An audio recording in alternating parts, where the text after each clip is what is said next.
Alright, good afternoon, ladies and gentlemen. Today, on our stream, on my stream, on The Suffering, we will be doing the horror Hullabaloo. We are going to be trying Perfect Vermin. My friend is a raven, and it's either Dagon or Dagon by H.P. Lovecraft. I'm sure they'll pronounce it in-game. Let me go ahead and put out the alerts. Now, if you follow me on Twitter, you might have seen my post talking about the games I'll be playing today. Now, full disclosure, I know nothing about 2 of the 3 games. I have previously watched Alpha Beta Gamers, or whatever their name is, on YouTube's content. Hey, teleport to my Homer. About Perfect Vermin. So I have a little insight on what that's going to be, but I didn't watch all of it, so this will be interesting. We're doing something spooky today.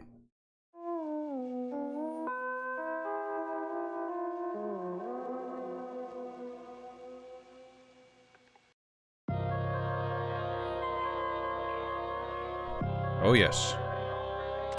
Immediately starting.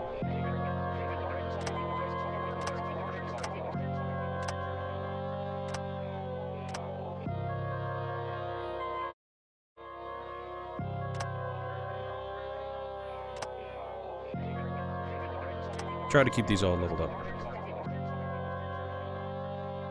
Now, full disclosure, these are still a little loud for me, so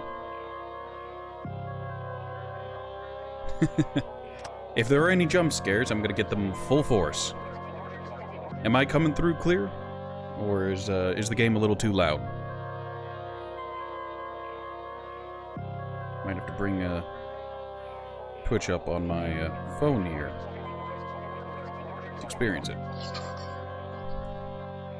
And you'll love to see it. That is my phone telling me that live dashboard is now available. Indeed it is. Alright, give me just a moment.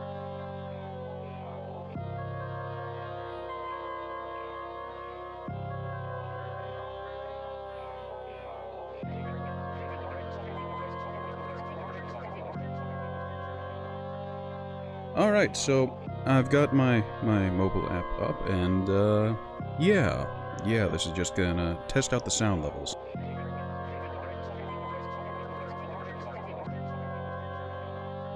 You'll love to see it.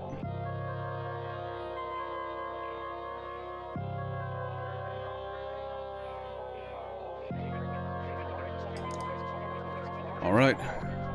Audio levels seem good. The static is pausing here, and it's different on the side here. Interesting to see.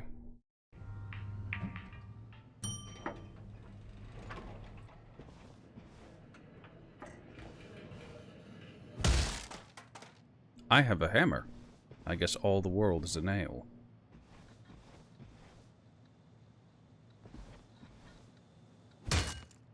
Nope, that was a computer.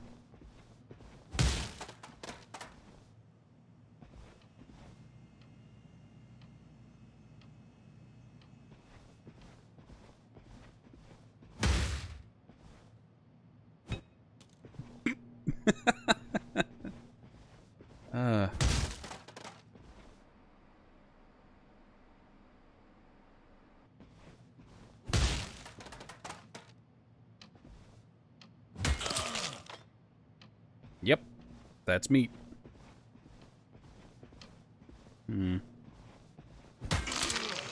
This place feels awful Slaneshi. Chairs made out of meat that groan when you attack them.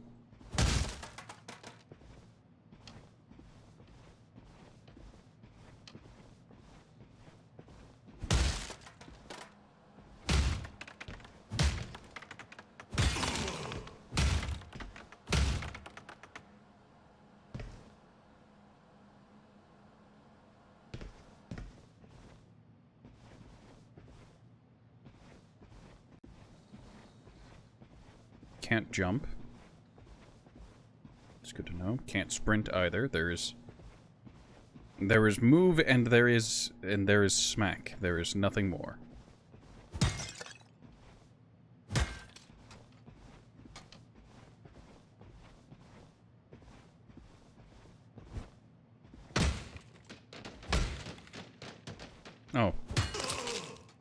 That chair was...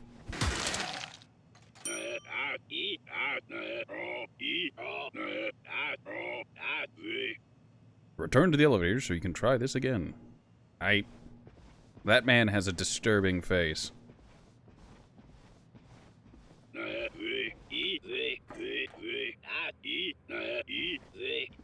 Yes, yes. Alright, so it seems to be spot the thing that's out of place. Do it again, but better.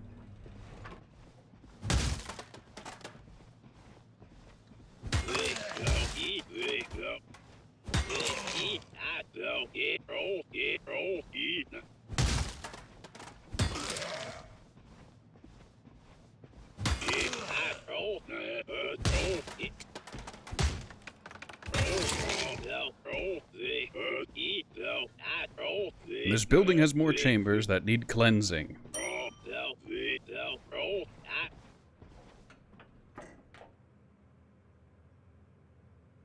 There's a weird amount of movement in that man's face.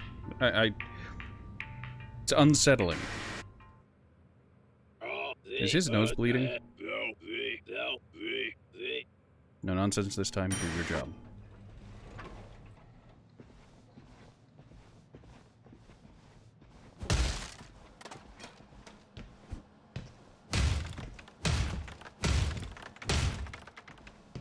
Alright, bathroom's clear. Chair over here that's out of place. You're not where you're supposed to be.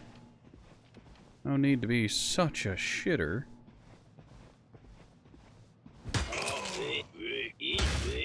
Reinforced door can't be moved.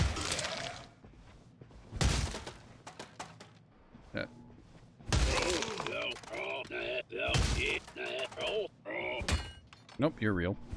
You're real.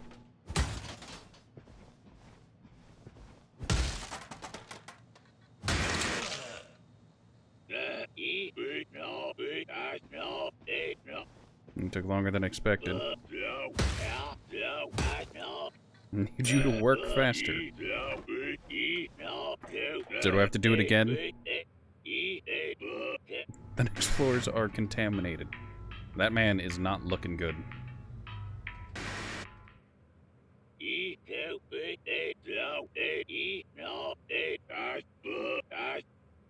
This floor's geometry has become uncooperative. Work quickly.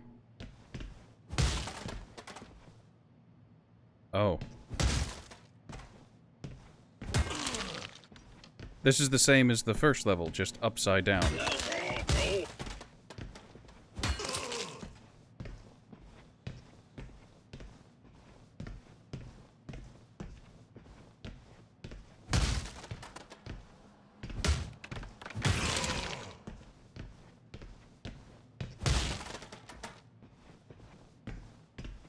Oh god, stuck in a cubicle.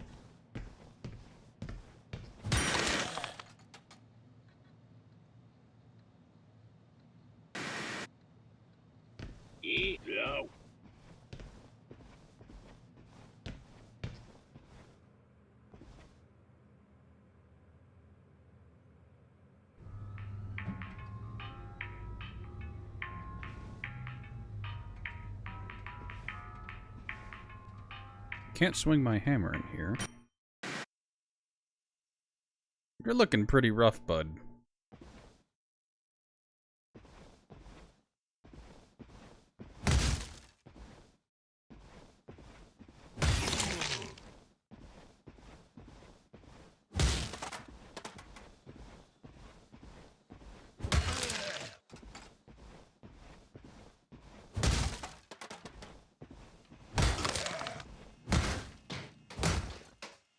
That is a disturbing amount of meat.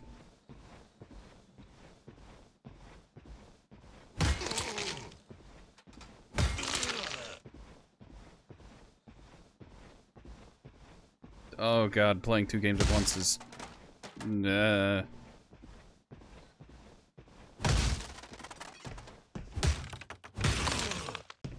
Okay, this one's free. I can now play the other one. Oh god.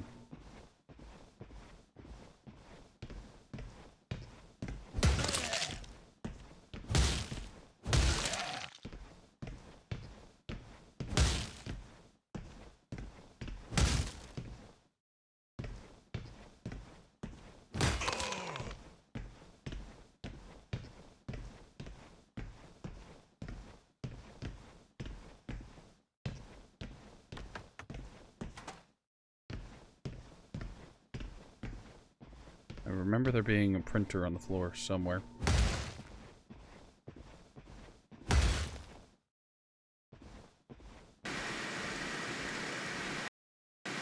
My eyes.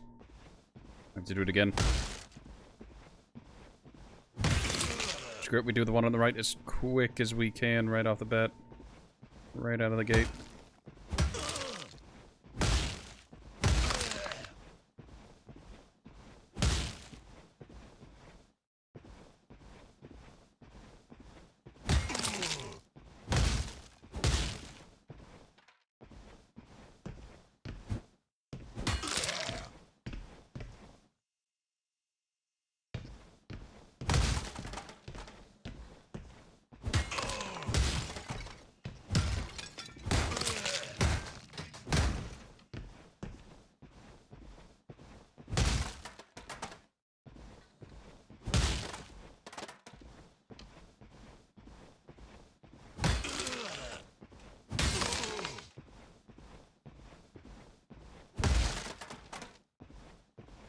Is it just the one in the bathroom?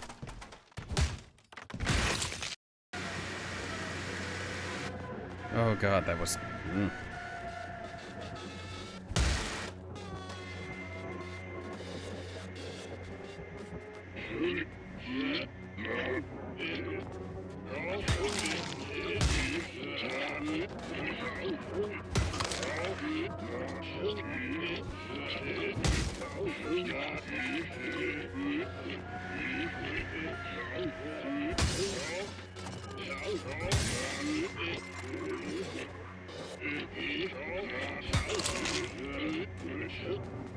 Can't jump in any descriptions, so...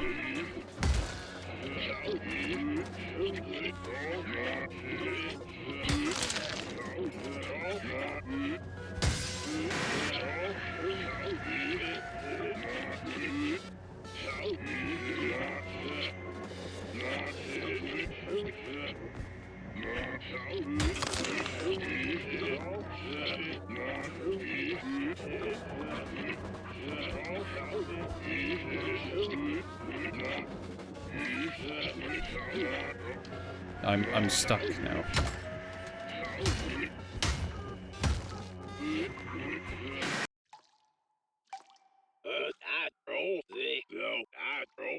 If only I had more time.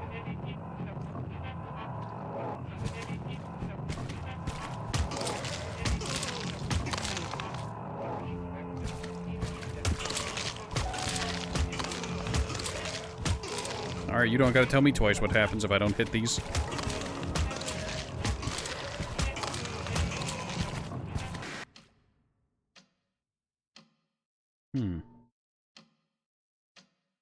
I'm guessing this game is one long, complicated, what's it called, for a tumor or cancer.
Interesting.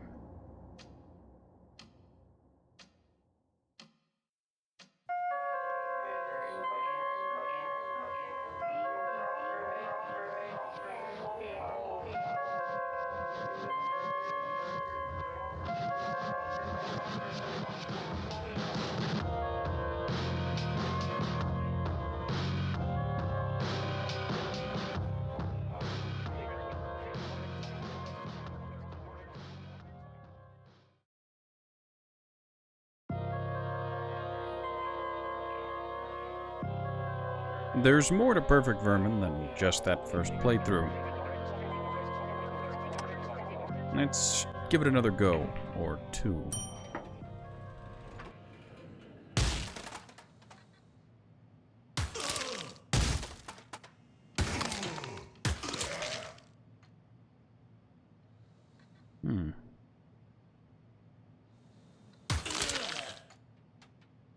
Seems the object, the vermin, are somewhat randomized. That plant is disturbing.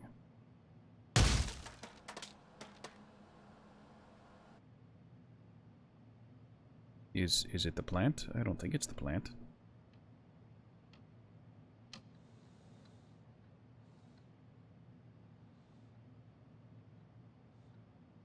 Oh, that's adorable.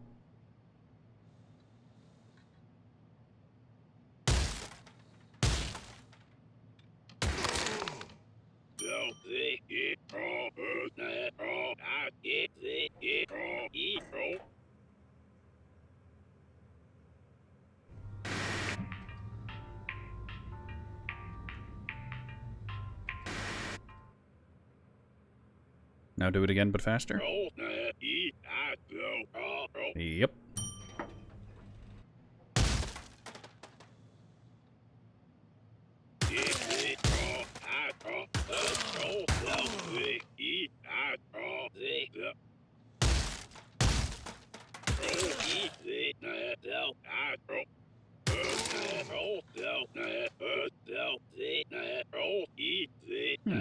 Clean.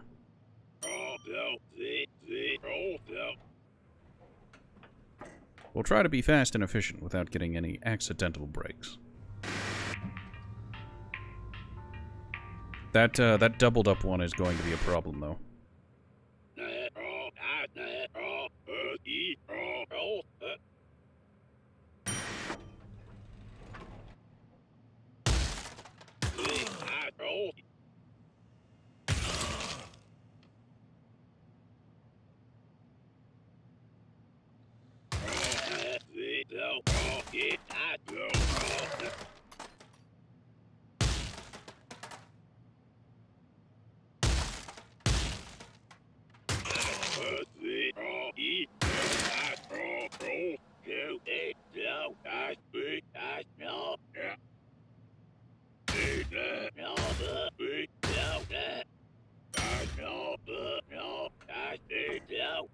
It needs me to work faster, but, Alright, this is the upside down one.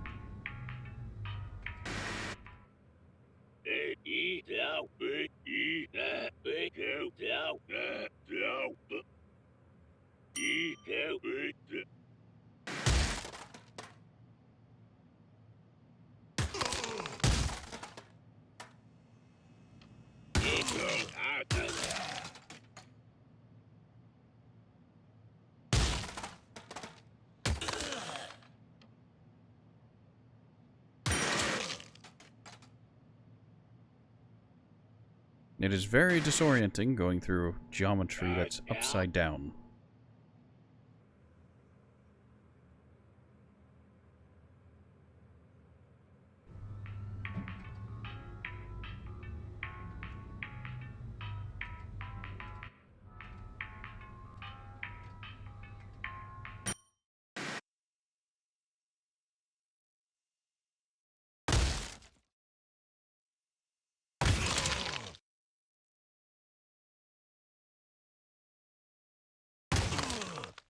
Interesting note, I did receive the achievement Surgical Precision for getting through Perfect Vermin without destroying non-vermin.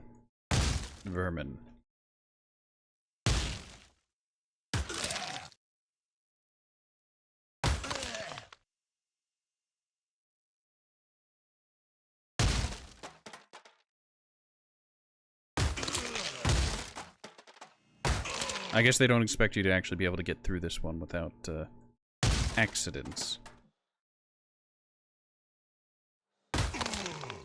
Please get out of the way.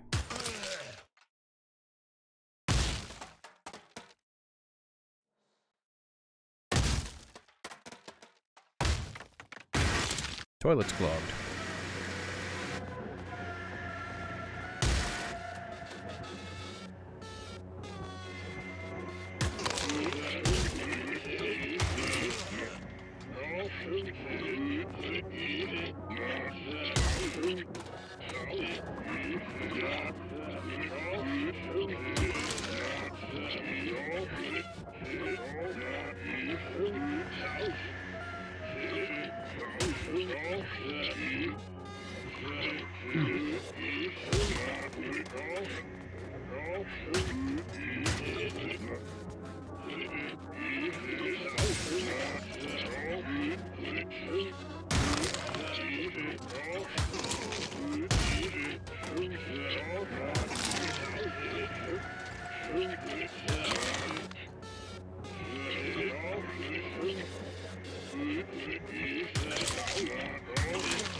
Well, I made an attempt. Nope, time to get moving.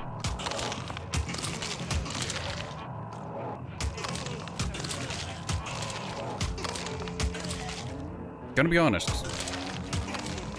For a reason I can't explain, this section reminds me of thyroids.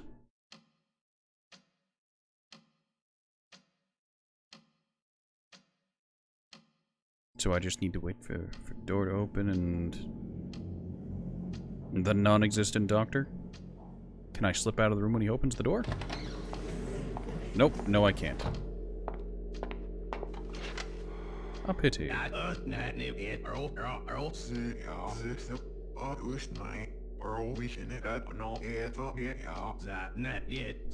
We are once again faced with the exposition.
I think I can afford to go through it one more time.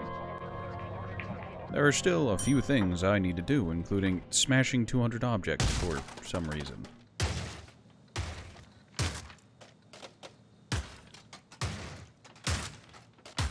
So let's go ahead and get smashing. Oh, I can do the pictures on the wall. Neat.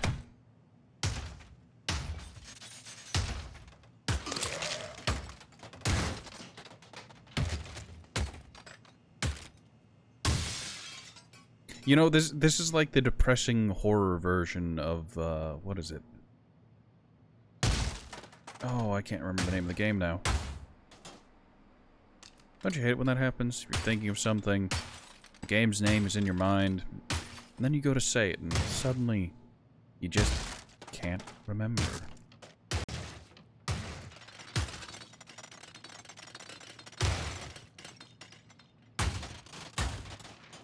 Teardown? Was it Teardown or Breakdown?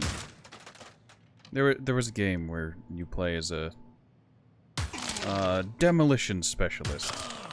Yeah, let's call him that.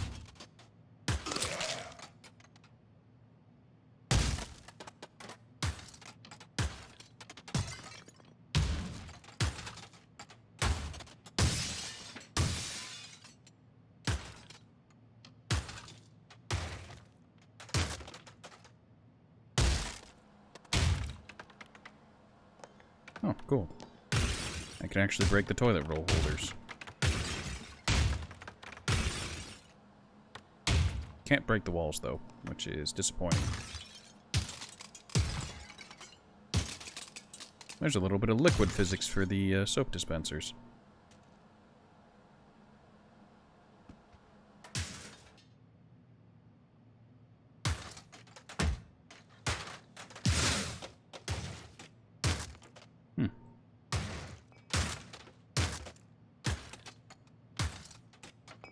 So how's everyone else doing today? I woke up this morning and decided I'm gonna do some games that are tagged horror that I just randomly stumbled across on Steam.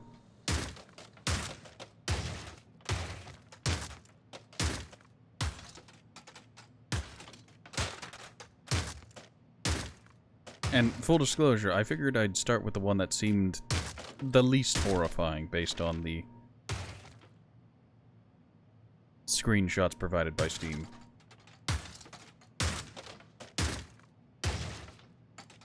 And in all fairness, this one does have an air of dread and existentialism. There are scarier things in the world. You know, scarier than the slow, inevitable march of time that is inescapable to all things that live and breathe. Well, most things. I think jellyfish, there are certain groups of jellyfish that are an exception to that horror.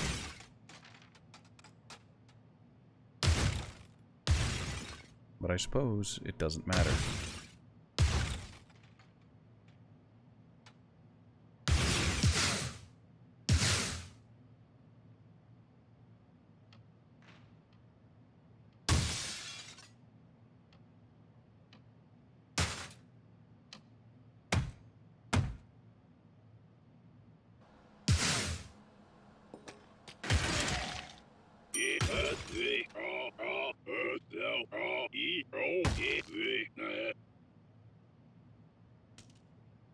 I appreciate how hitting the light switches just causes no sound but the switch to fall.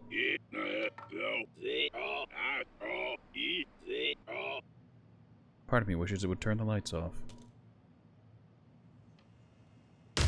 Time is an illusion.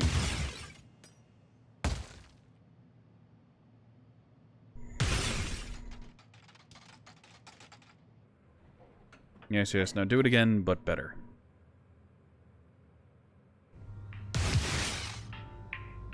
Those are some noises going on. Do it again, but better.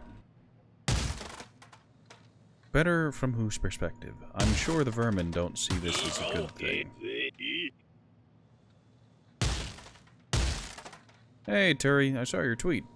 I hope you can manage to catch a nap before work.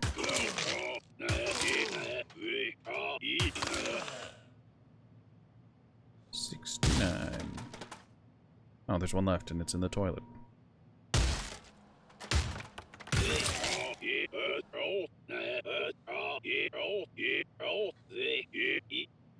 If you don't nap, you'll be dead by... If you don't nap, you'll likely be dead tomorrow. I mean... And yet, here you are. Perhaps my soothing voice and a horror stream will help you find some rest.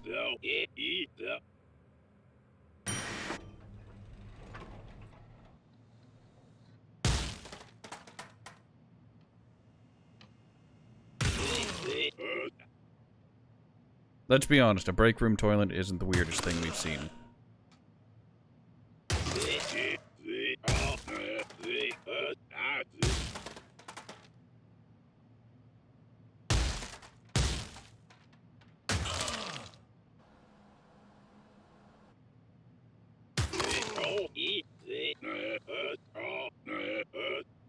There's one remaining.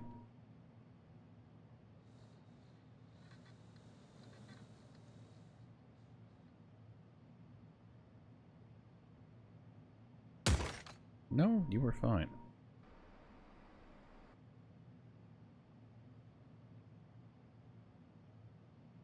Those are supposed to be there. The toilet's cleared out.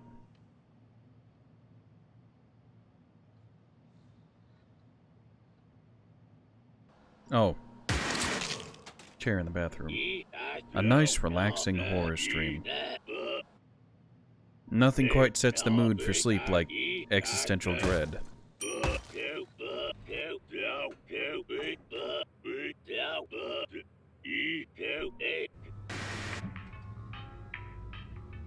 Maybe that's why I sleep so much. I can't escape the dread of my own life.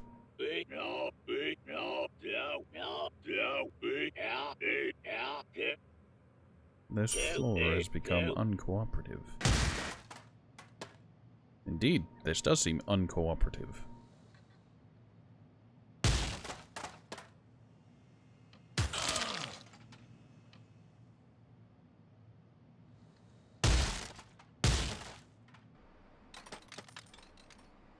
You're not real.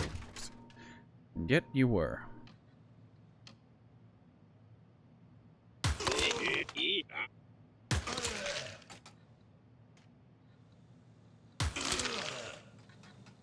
Well, off to the bathroom again.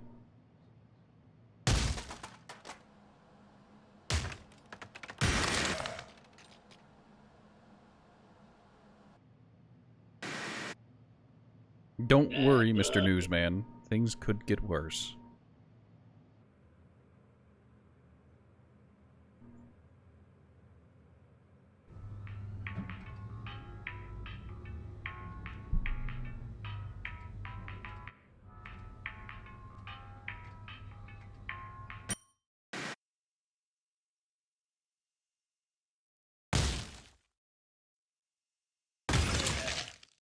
Now, I'm going to be honest, this level is always a little difficult.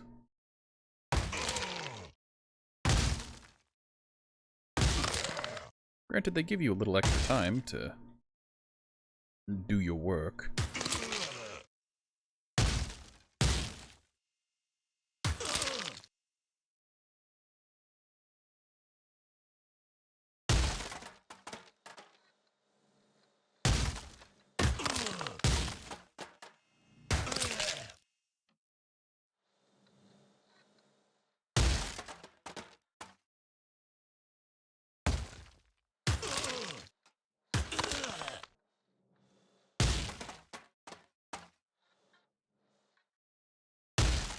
Bathroom it is.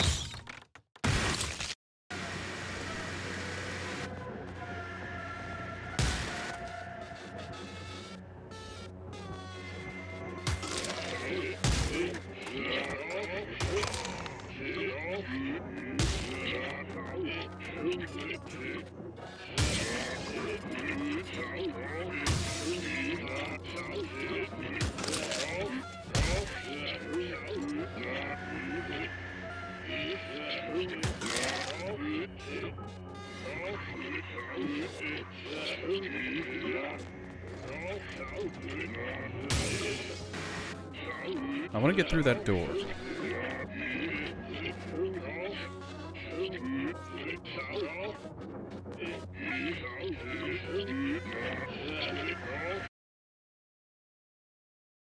There's no reset button. Unfortunate.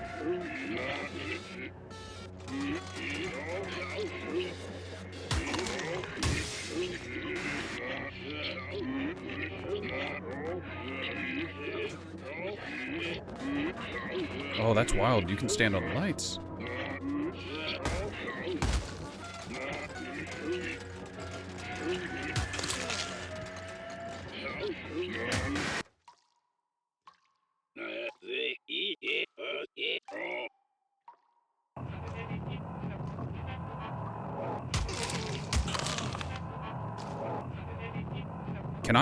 Can I lose in this section? Does this wall close in on me, or does it just... No, you just progress.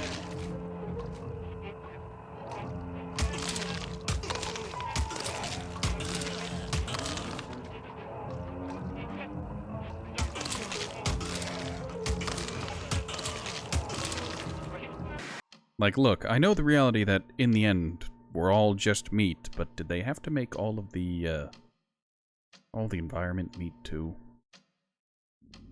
Oh, there's the unsettling plant. It was someone's coccyx? I guess this is where where the meat comes in.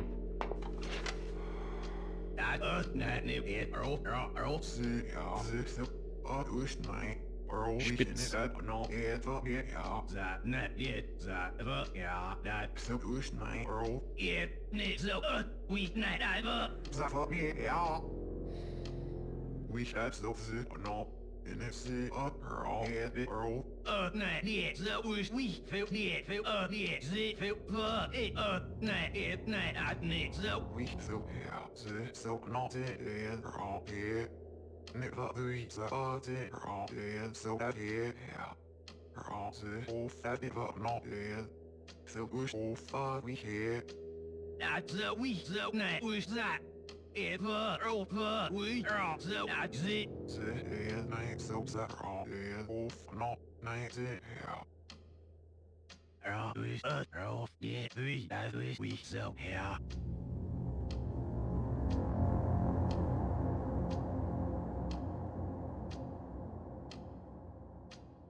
Now, there are multiple ways to interpret the game.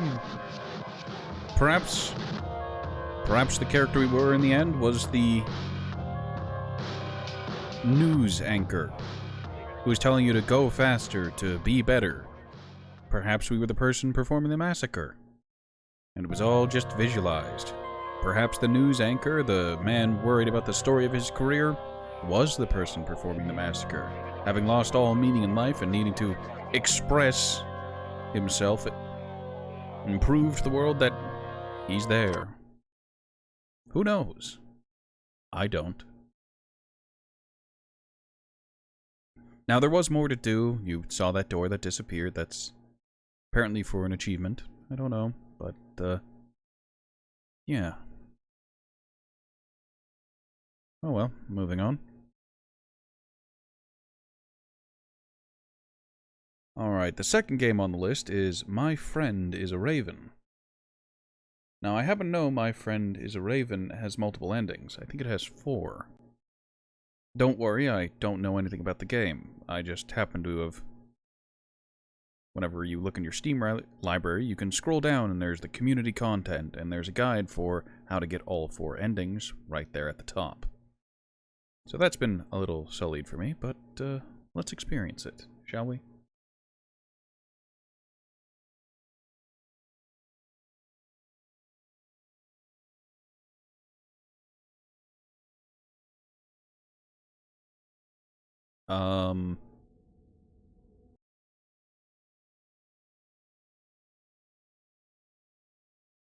UE4 2019 Mega Jam.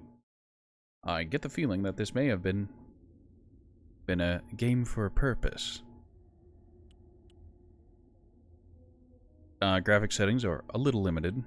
I have it set to low, so I have good frame rate. This game is a little graphically intensive, despite being hand-drawn. I think there's some shenanigans going on with the engine in the background.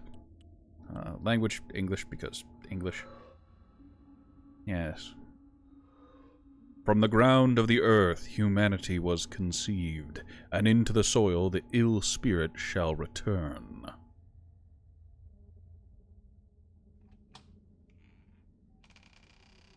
I like the cursor.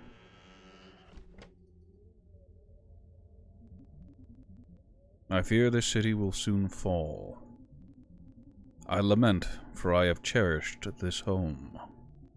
One last time I shall look upon these walls before I speak to the raven. I must find some food to coax him to me. Use A and D to move, and use mouse to interact with or pick up items.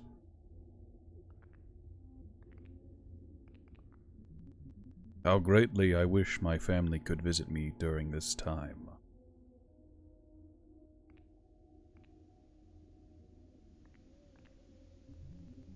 I recall many occasions when my friends and I would sit and visit all night long.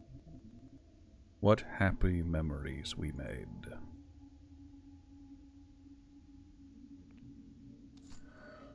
Pouch of seeds added to inventory.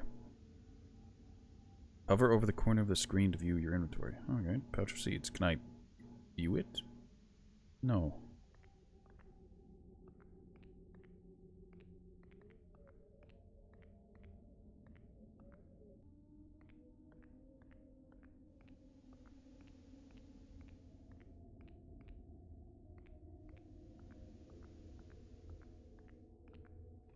Ah, door.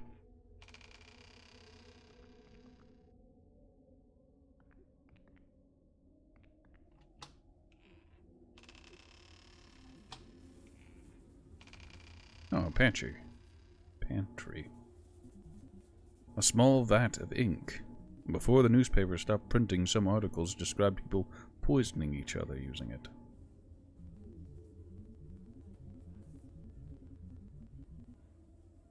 Interesting. Doesn't look like there's anything else to interact in there. Can I backtrack? Can I just go back through this door? Okay.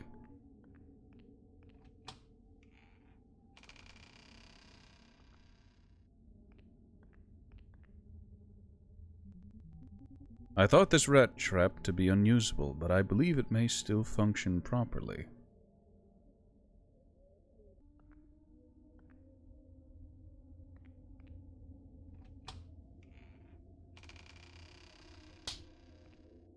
What?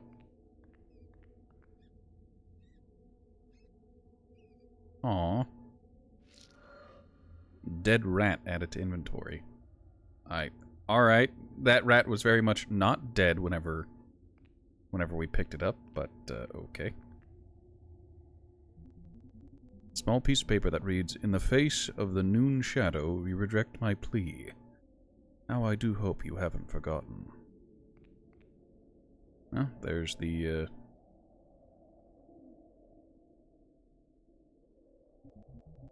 The raven may come if I show myself atop the balcony.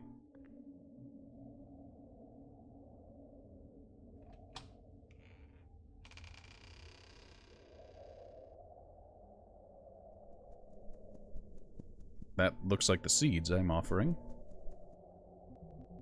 Good day, dear raven. Good day, sir.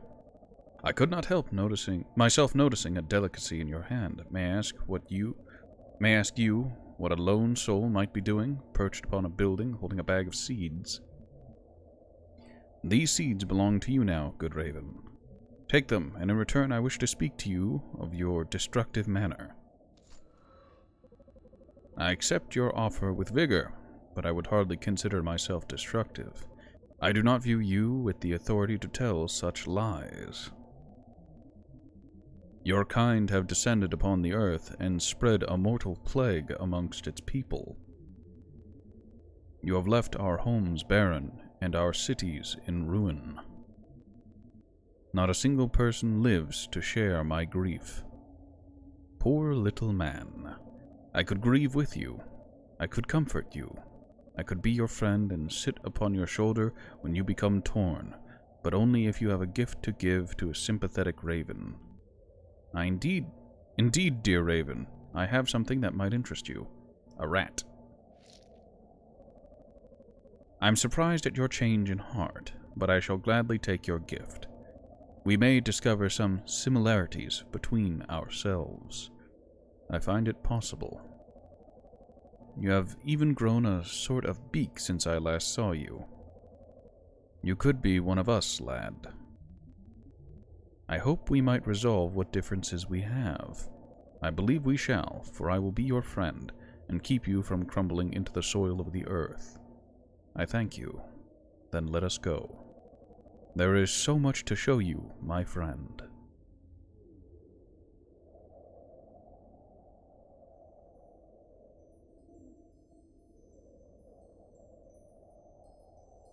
Alright, I wonder what happens if I just go out there with the seeds and I lack the dead rat. I think I found a bottle of poison, so what happens if I poison the rat?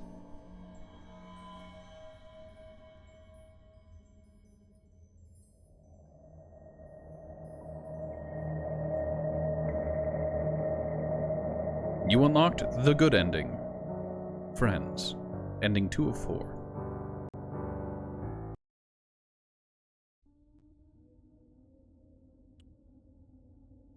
What happens if I go out with nothing? Can I even go out with nothing? Yes. We are once again propositioned with text.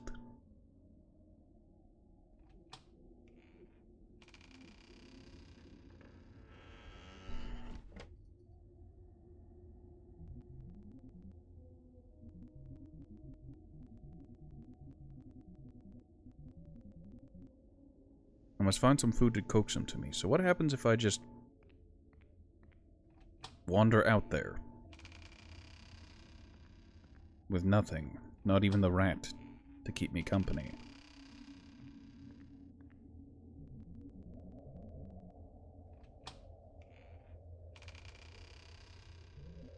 There's not a single creature in sight, yet I must speak to the raven. I must have something in my apartment that I could use to attract him.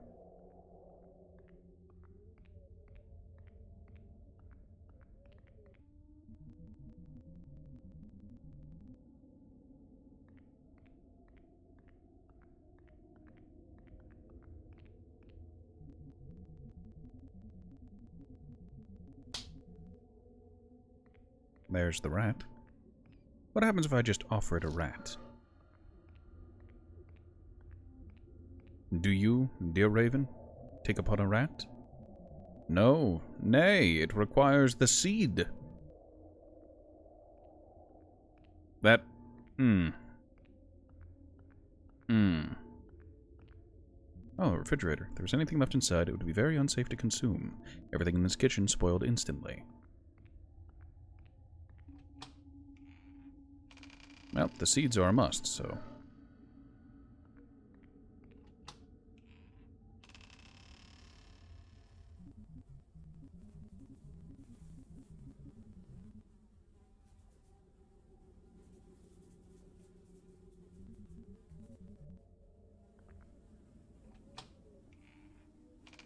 Well, it seems I can't use the...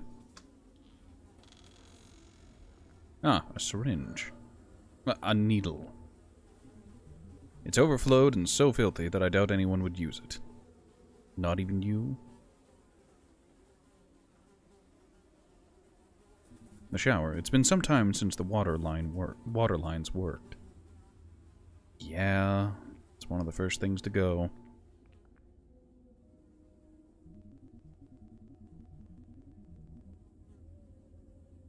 Zinc is poisonous. When I speak to the raven, he may demand that I give him the rat.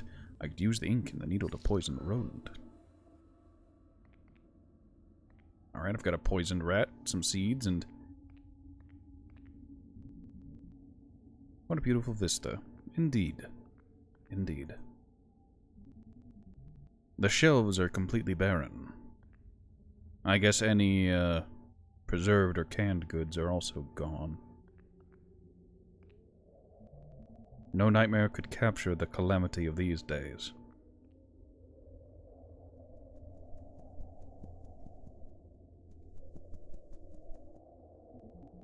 Good day, dear Raven. Good day, sir. I couldn't help myself noticing a delicacy in your hand. May I ask you what lone soul might be doing?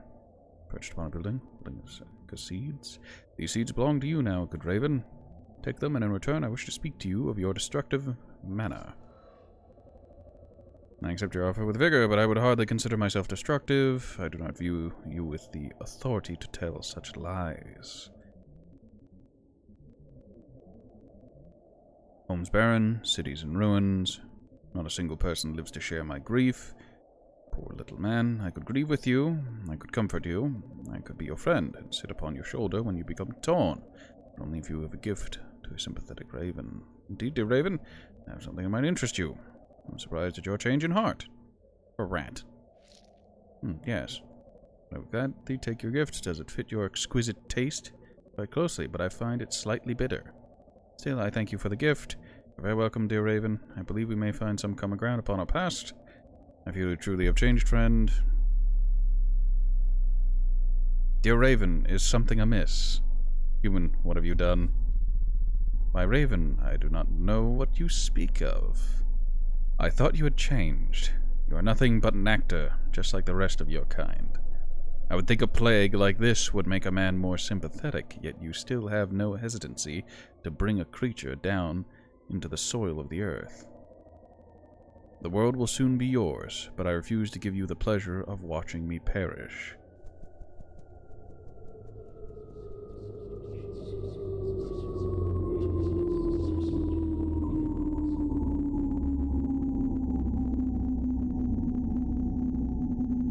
Goodbye, dear Raven.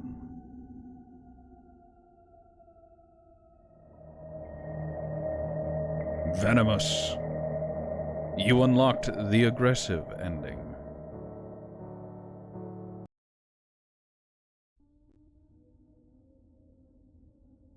Also, I feel conflicted that there's a full Keller trailer in the bottom corner.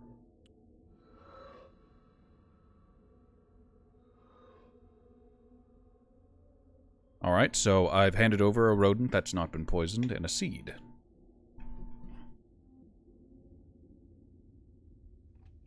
Can I just poison myself? Can I just sleep the long sleep via the ink in the vial?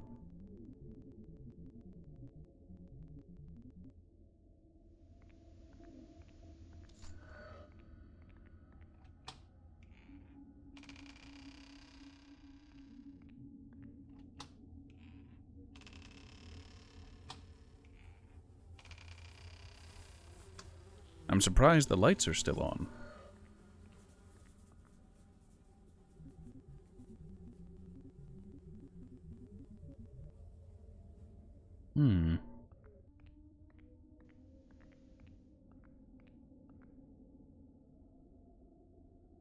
Oh, there's clocks.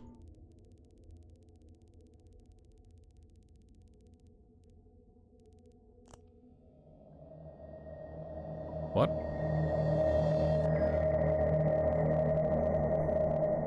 Sir, I am sickened and in need of aid. Would you spare the time to help an ill soul? If you are sickened, be gone. I want nothing to do with your pathetic plea. Save yourself the effort of disrupting a human. What? What? Alright. Door's locked. I swear I've gone over that clock previously.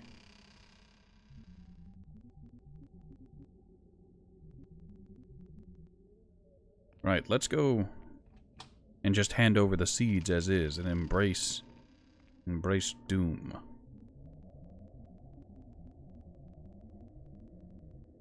Oh, that was in the face of noon shadow. Yes, that's why. Clock. Come and show yourself off the balcony. Yes, I have offering. Take the seed and abandon me.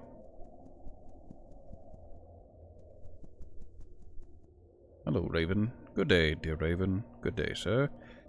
Noticing a delicacy in your hand, may I ask you what a lone soul might be doing perched out the building on a bag of seed? These belong to you now, good Raven. Take them, and in return, I wish to speak to you of our past meeting. I accept your offer with vigor, but I wouldn't consider there much to discuss. I asked you for aid, and you rejected me. Indeed, and I have no words to describe my regret. The only reason you regret anything is because of the punishment I have brought upon you. Truly, Raven, I have learned the error of my ways. I only wish to plead for your forgiveness. Why should I grant you anything more than dirt? You left me ill, and in the same way I shall leave you.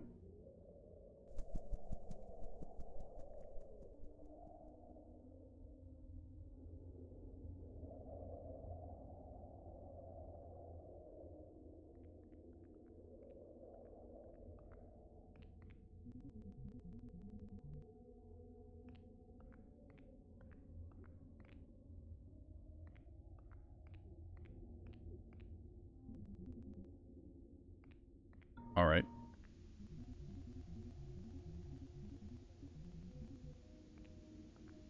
I no longer have seeds. Oh, I've just lied down on the couch.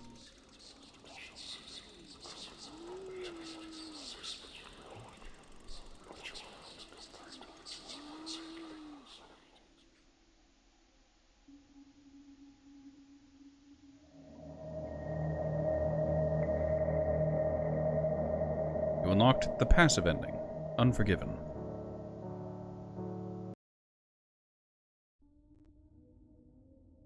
Is that all?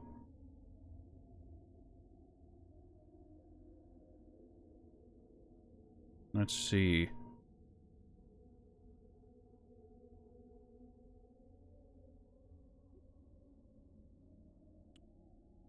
Ah, no, there is another ending. I forgot the first ending where I just collect the seeds and embrace the end.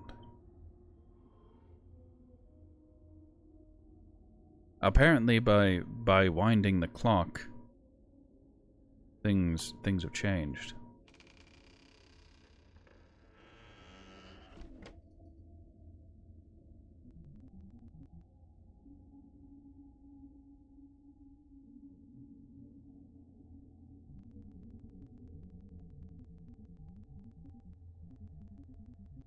Well, no flashback this time. Let's simply collect the seeds and head on out. No reason to inquire about a flashback.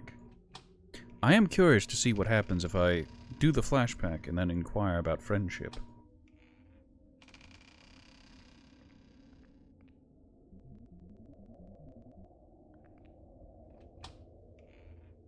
I question why the note is there. It implies that the Raven could write.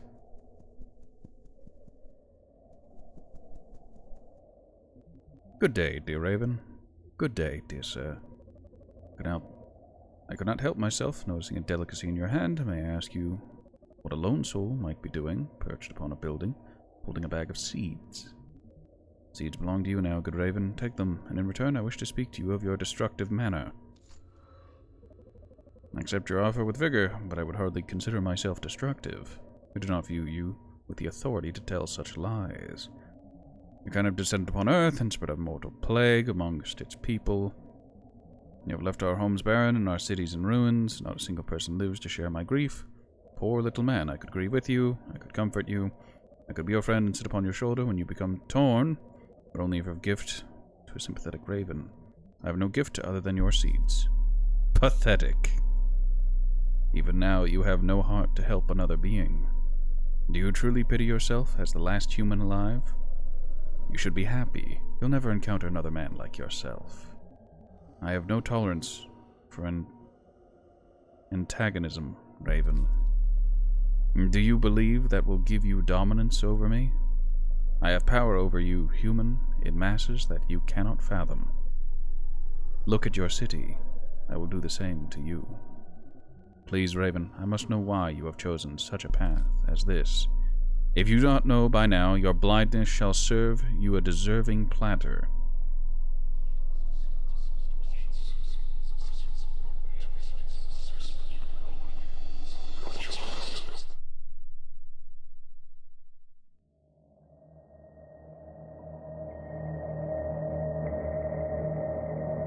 You unlocked the bad ending.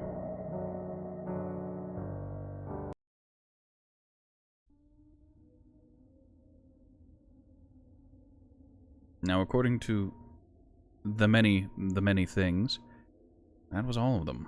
There is the bad ending, Extinction, the good ending, Friends, the passive ending, Unforgiven, and the aggressive ending, Venomous. That was all of them.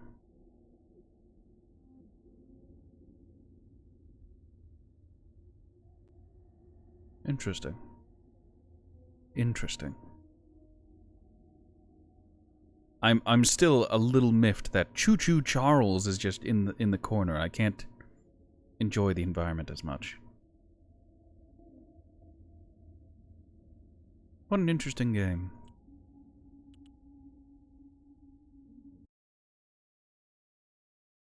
Alright, we're moving on to the last one. One made by very, very famed and acclaimed horror author H.P. Lovecraft. Not really, it's just based on his works.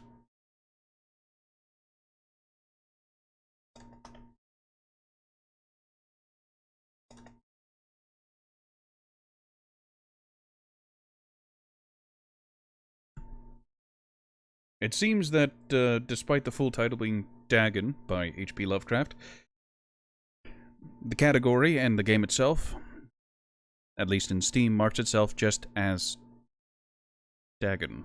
Dagon. No, I think it's Dagon. There is no E in it, so it wouldn't be day. It'd be just Dagon.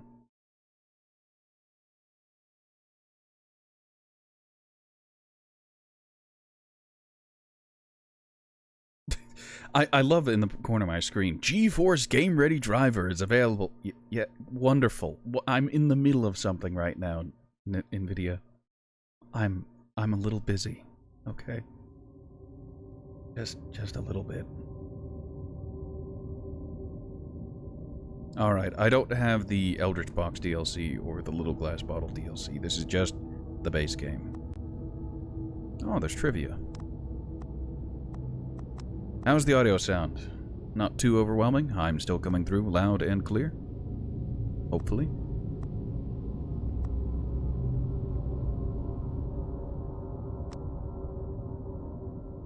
Good.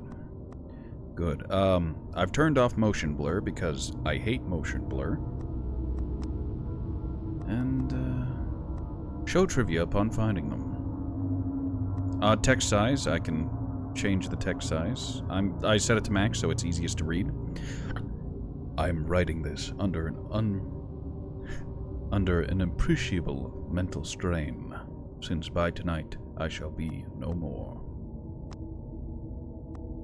I have no trivia current. Oh, that's okay. That must be very. Is that entirely intentional? Oh no, these 8 are under the Little Glass Bottle DLC. Alright.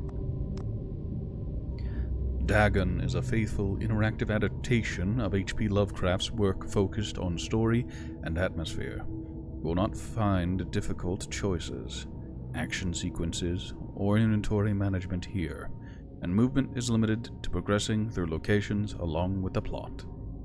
I am writing this under an appreciable mental strain, since by tonight I shall be no more. Indeed. During the game, you will encounter interactive elements. Some of them will allow you to continue your journey. Others reveal interesting facts about the original short story, its historical background, and the author. Some of the trivia is hidden. In order to find the secrets, focus your eyes and look for the Elder Sign.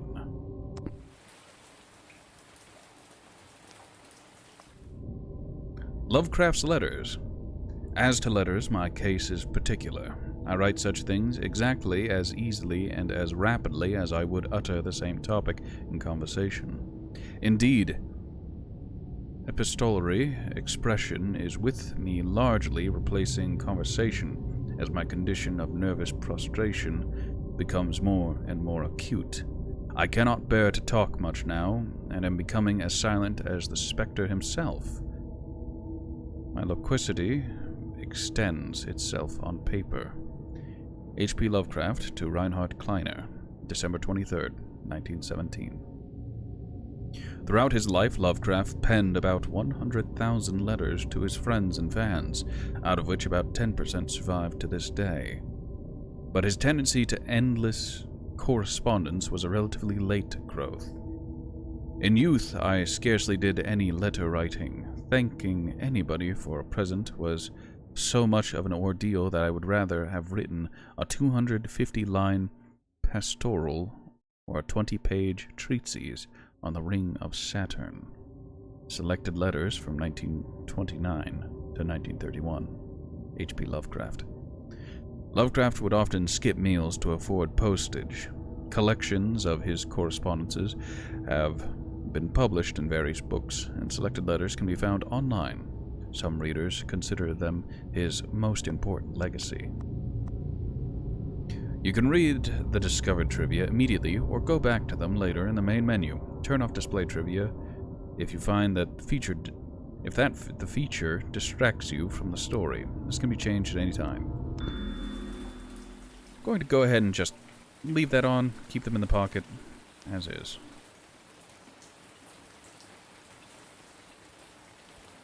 Well, let's take a moment to look around visual storytelling. This is either a bedroom or an apartment. It is run down. There are bottles. Many, many bottles. Syringes. old opened cans of food with empty vials scattered around. Files scattered around.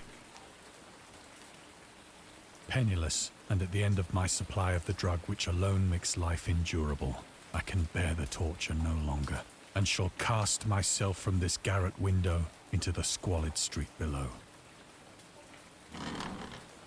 Do not think from my slavery to morphine that I am a weakling or a degenerate. When you have read these hastily scrawled pages, you may guess, though never fully realize, why it is that I must have forgetfulness or death.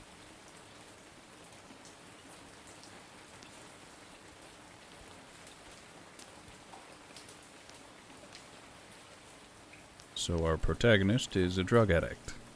He's become addicted to morphine. Morphine entered into use in the 19th century and was routinely administered to treat severe pain during the American Civil War of 1861 to 1865 and World War I from 1914 to 1918. It was also sold without restriction until 1914. Morphine became more popular after the invention of the hypodermic syringe around 1854. Friedrich Sertiner, who first isolated the substance, originally named it morphium, after Morpheus, the Greek god associated with dreams. At the time when Dagon was published, morphine abuse, known as soldier's disease, already posed a big problem in the United States.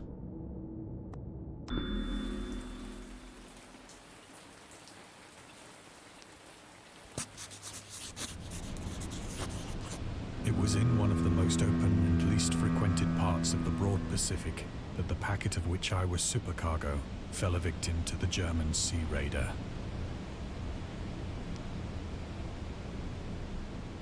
Well, I can't move. Lovecraft and the Great War. Dagon was written around a month after the United States entered World War I.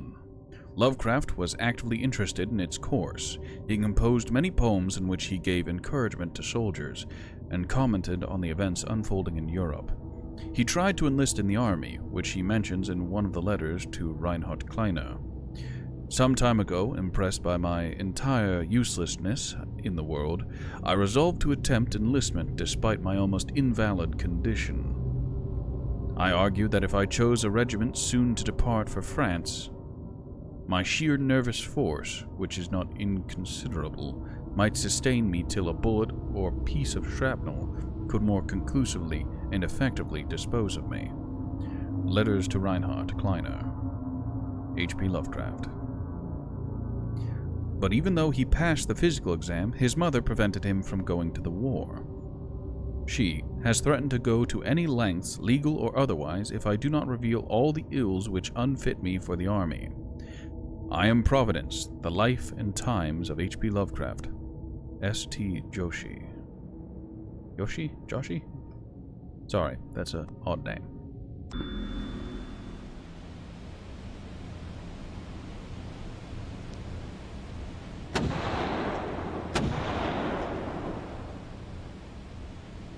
The Great War was then at its very beginning, and the ocean forces of the Hun had not completely sunk to their later degradation. So that our vessel was made a legitimate prize, whilst we of her crew were treated with all the fairness and consideration due us as naval prisoners.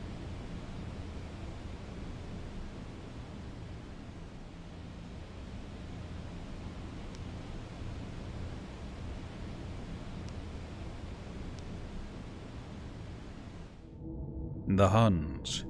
The Huns were Central Asian nomads who established a dominion in Europe and invaded the Roman Empire in the 5th century A.D. They were known as brutal, deadly, and masters of quick raids. They were known as brutal, deadly warriors and masters of quick raids who also developed powerful composite bows, lassos, and early siege weapons. During World War I, the British used the word Hun as a synonym for Germans in order to emphasize their brutality. However, the term originated when the German Emperor Wilhelm II gave a speech to his troops on the 27th of July, 1900, before they embarked to China. Should you encounter the enemy, he will be defeated, no quarter will be given, prisoners will not be taken. Whoever falls into your hands is forfeited. Just as 1,000 years ago the Huns under their king Attila made a name for themselves, one that even today makes them seem mighty in history and legend. May the name German be affirmed by you in such a way in China that no Chinese will ever again dare to look cross-eyed at a German. The refusal to take prisoners was a clear breach of the laws and customs of war adopted during the First Hague Convention of 1899.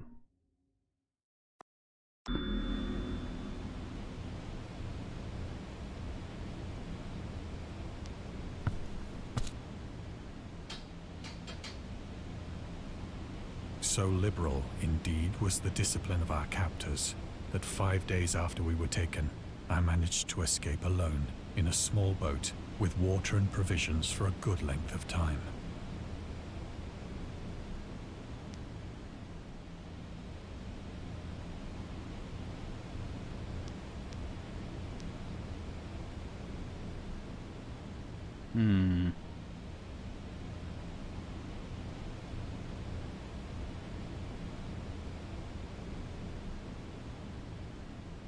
Alright, what do I need to focus on?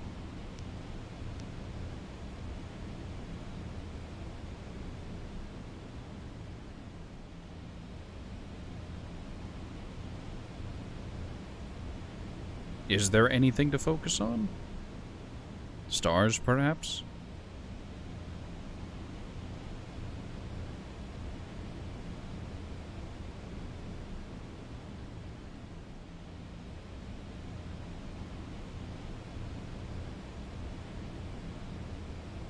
No boat? Is this it? I would feel wrong to leave without at least looking clearly.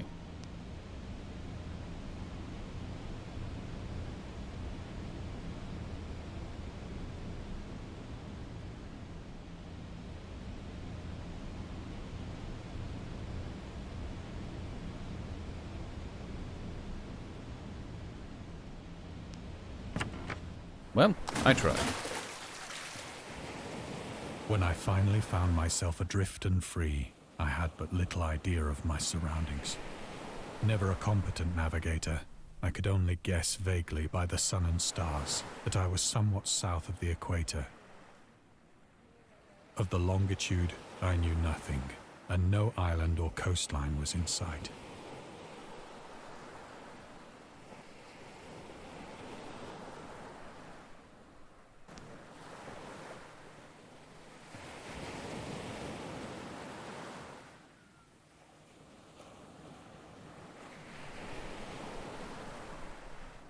Still no sign of an elder's mark.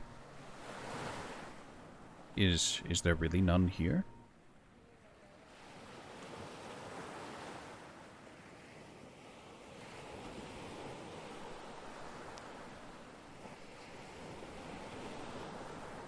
The weather kept fair, and for uncounted days I drifted aimlessly beneath the scorching sun, waiting either for some passing ship or to be cast on the shores of some habitable land.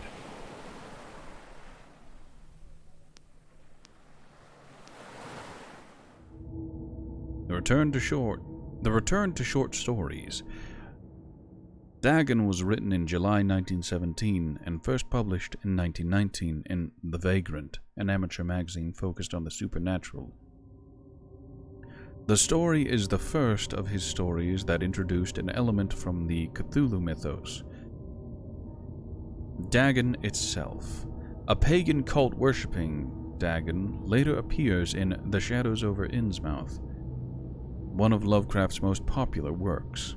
In 1917 is also the year when he wrote The Tomb, a story about Jervis Dudley, a daydreamer who discovers a mysterious mausoleum in the woods by his house and becomes obsessed with it.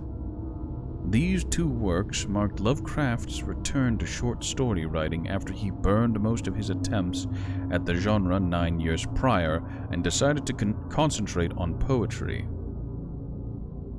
Lovecraft stated that it was his friend, William Paul Cook, a literary publisher and critic, who convinced him to start writing weird fiction again.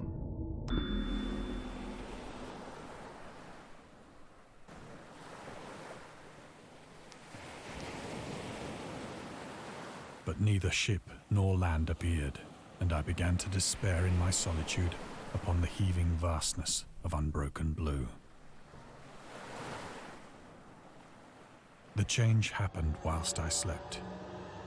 Its details I shall never know, for my slumber, though troubled and dream-infested, was continuous.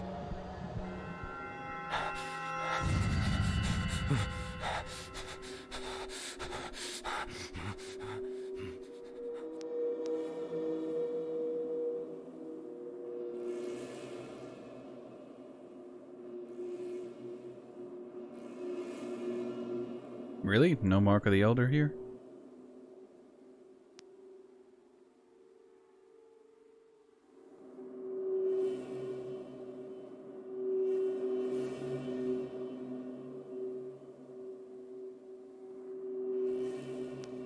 When at last I awoke, it was to discover myself half sucked into a slimy expanse of hellish black mire, which extended about me in monotonous undulations as far as I could see, and in which my boat lay grounded some distance away. Though one might well imagine that my first sensation would be of wonder at so prodigious and unexpected a transformation of scenery, I was in reality more horrified than astonished. For there was in the air and in the rotting soil a sinister quality which chilled me to the very core. The region was putrid with the carcasses of decaying fish and of other less describable things which I saw protruding from the nasty mud of the unending plain. Perhaps I should not hope to convey in mere words the unutterable hideousness that can dwell in absolute silence and barren immensity. There was nothing within hearing and nothing in sight save a vast reach of black slime. Yet the very completeness of the stillness and the homogeneity of the landscape oppressed me with a nauseating fear. The sun was blazing down from a sky which seemed to me almost black in its cloudless cruelty, as though reflecting the inky marsh beneath my feet.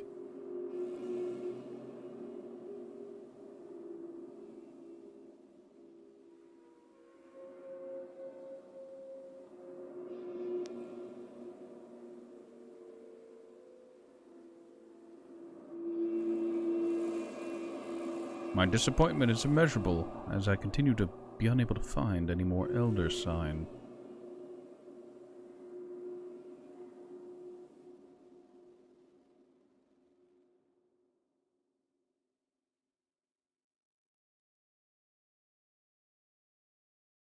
I think the game took offense and it...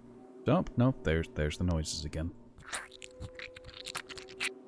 That is quite the walking noise. As I crawled into the stranded boat, I realized that only one theory could explain my position.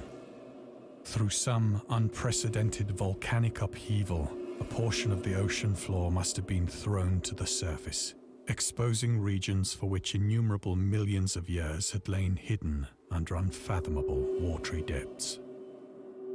So great was the extent of the new land which had risen beneath me that I could not detect the faintest noise of the surging ocean, straining my ears as I might. Nor were there any seafowl to prey upon the dead things.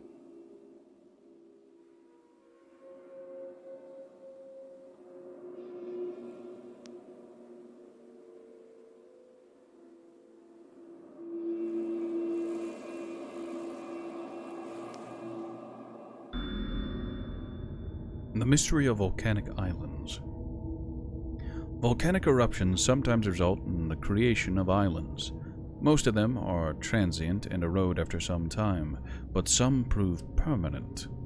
The floating pumice, porous rock created when superheated pressurized rock is ejected from a volcano can move across long distances and transport barnacles and other macroalgae that cling to it. In 2001, rafts of pumice created during the eruption of a volcano near Tonga, Polynesia, eventually reached Australia.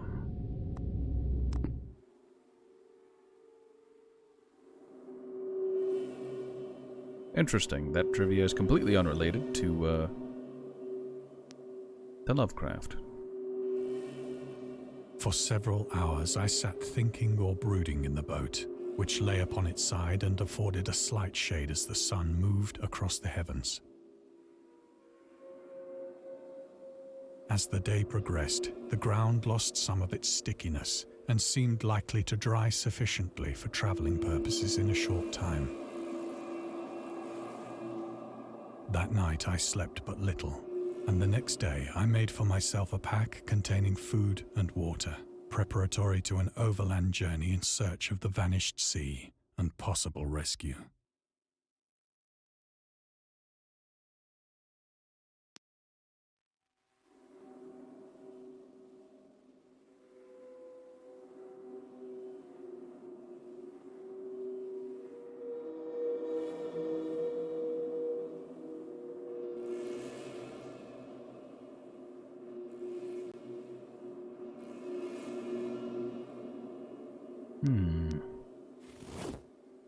On the third morning, I found the soil dry enough to walk upon with ease.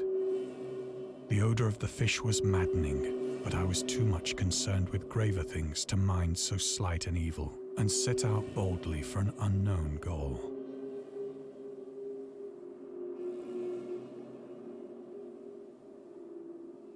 Well, at least there's food aplenty, though I'm not sure how good rotting fish would be.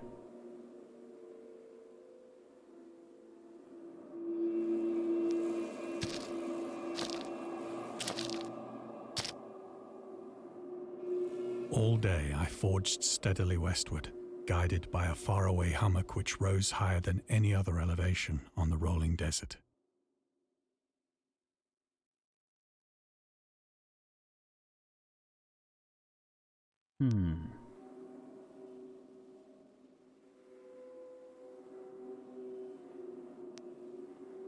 Well, that's where I'm supposed to go. No mention of whatever those are.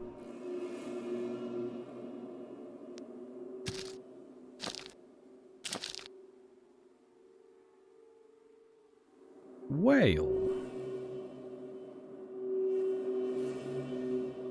What, not gonna give me a random piece of trivia about humpback whales?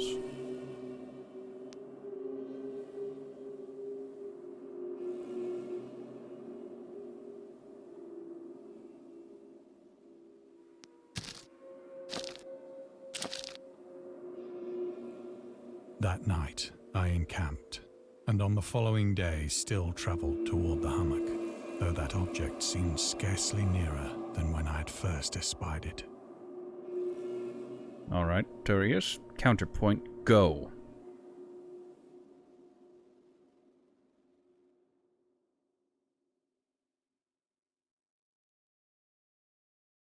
Well, those creatures are rather leech-like.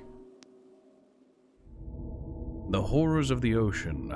The creator of the Cthulhu mythos and the fictional underwater city of R'lyeh was convinced that life could not exist at the bottom of the ocean, because the water pressure would make it uninhabitable.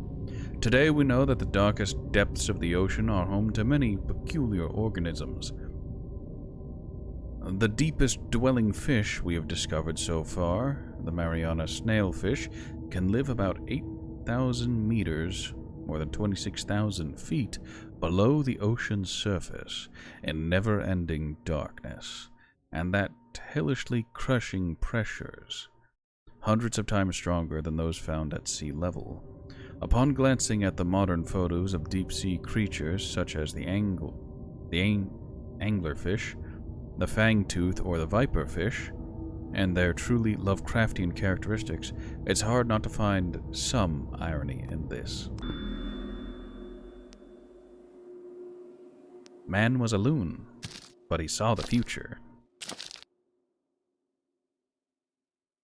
Turi, you disappoint me. You hit me with whale facts and then you don't By even the try to fourth Google one? evening, I attained the base of the mound, which turned out to be much higher than it had appeared from a distance. There's some lights if I don't look directly at it. An intervening valley setting it out in sharper relief from the general surface. Too weary to ascend, I slept in the shadow of the hill. I know not why my dreams were so wild that night, but ere the waning and fantastically gibbous moon had risen far above the eastern plain, I was awake in a cold perspiration, determined to sleep no more.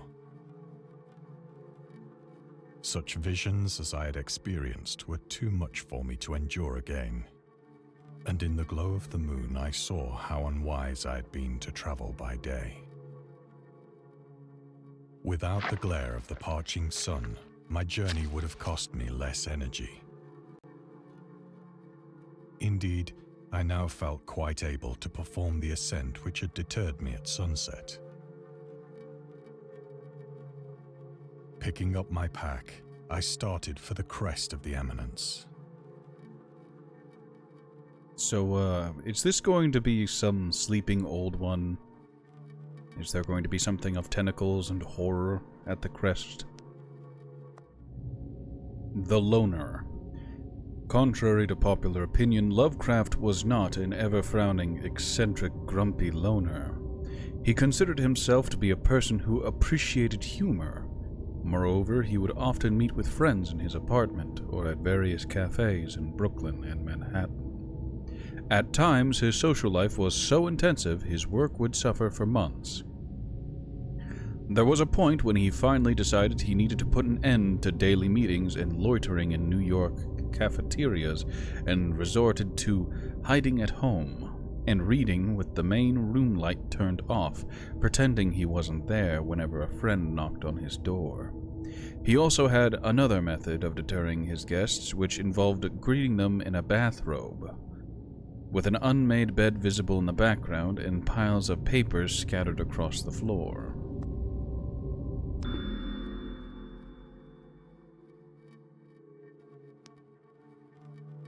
Oh, how simple it was to remove guests. The unbroken monotony of the rolling plain was a source of vague horror to me. But I think my horror was greater when I gained the summit of the mound and looked down the other side into an immeasurable pit or canyon, whose black recesses the moon had not yet soared high enough to illumine. I felt myself on the edge of the world, peering over the rim into a fathomless chaos of eternal night.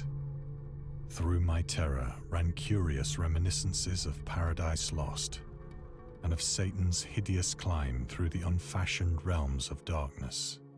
As the moon climbed higher in the sky, I began to see that the slopes of the valley were not quite so perpendicular as I had imagined.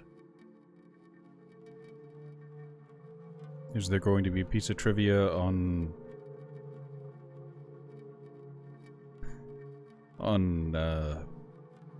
Lovecraft's fascination with non-Euclidean geometry?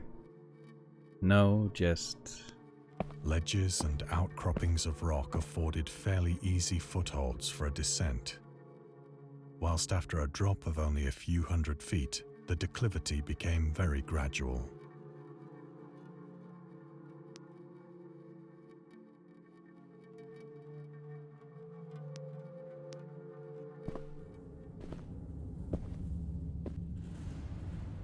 Urged on by an impulse which I cannot definitely analyze, I scrambled with difficulty down the rocks and stood on the gentler slope beneath, gazing into the Stygian deeps, where no light had yet penetrated. All at once, my attention was captured by a vast and singular object on the opposite slope, which rose steeply about 100 yards ahead of me, an object that gleamed whitely in the newly bestowed rays of the ascending moon.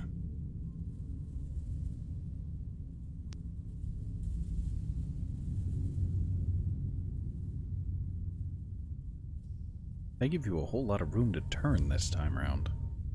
I wonder why.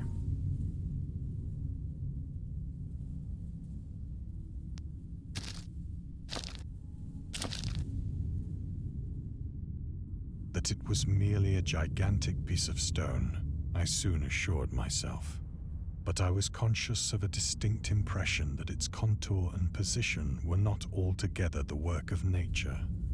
A closer scrutiny filled me with sensations I cannot express.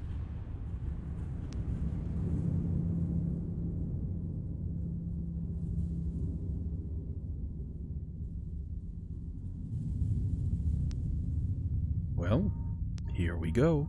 For despite its enormous magnitude, and its position in an abyss which had yawned at the bottom of the sea since the world was young, I perceived beyond a doubt that the strange object was a well-shaped monolith, whose massive bulk had known the workmanship and perhaps the worship of living and thinking creatures.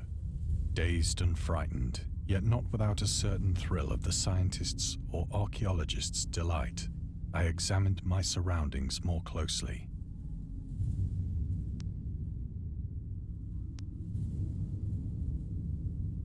You know what's funny? In the narrative, we now get to examine the area around, but I was already doing that. The moon, now near the zenith, shone weirdly and vividly above the towering steeps that hemmed in the chasm, and revealed the fact that a far-flung body of water flowed at the bottom, winding out of sight in both directions and almost lapping my feet as I stood on the slope. Across the chasm, the wavelets washed the base of the cyclopean monolith, on whose surface I could now trace both inscriptions and crude sculptures.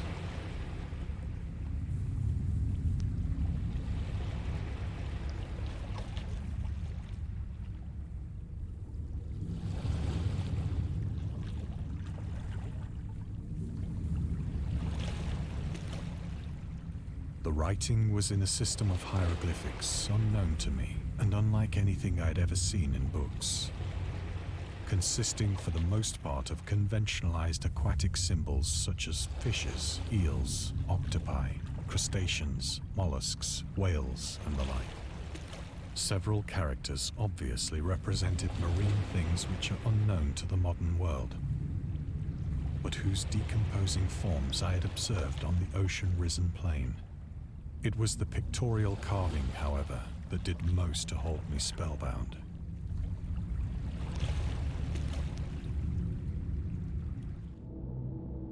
Storytelling methods. Dagon contains many themes in storytelling methods that Lovecraft developed in his later works, such as telling the story through carvings, At the Mountains of Madness, The Nameless City, Journals and Characters' Notes, The Shadow Out of Time, and The Haunter of the Dark, islands emerging from the ocean in The Call of Cthulhu, or fictional beings and deities based on real events and mythologies, Mi-Go in The Whisperer in Darkness. It's also considered the origin of the popular Cthulhu mythos. Some of Lovecraft's other stories also conclude in a manner similar to Dagon, but let's skip the details in order to not spoil the ending.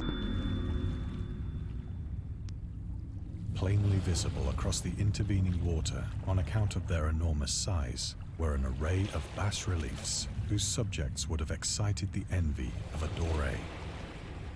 I think that these things were supposed to depict men, at least a certain sort of men, though the creatures were shown disporting like fishes in the waters of some marine grotto, or paying homage at some monolithic shrine which appeared to be under the waves as well. Of their faces and forms I dare not speak in detail, for the mere remembrance makes me grow faint.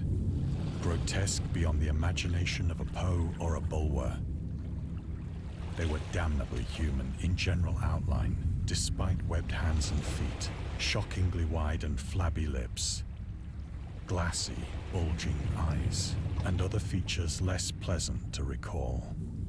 Curiously enough, they seem to have been chiseled badly out of proportion with their scenic background, for one of the creatures was shown in the act of killing a whale, represented as but little larger than himself. I remarked, as I say, their grotesqueness and strange size, but in a moment decided that they were merely the imaginary gods of some primitive fishing or seafaring tribe. Some tribe whose last descendant had perished eras before the first ancestor of the Piltdown or Neanderthal man was born.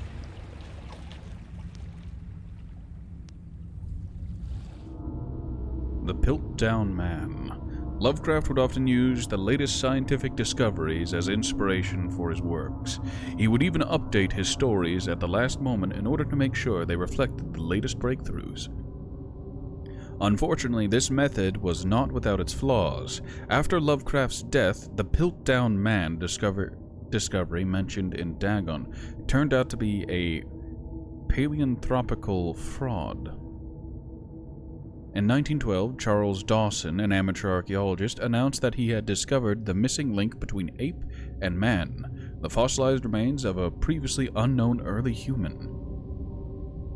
Years later, they turned out to be a forgery, but by the point, the fraud had already managed to negatively affect the early research on human evolution.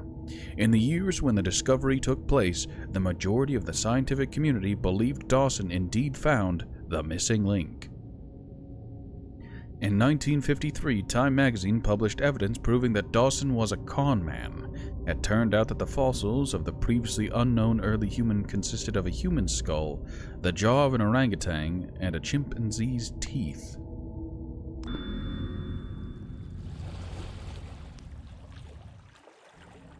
Awestruck at this unexpected glimpse into a past beyond the conception of the most daring anthropologist, I stood musing whilst the moon cast queer reflections on the silent channel before me.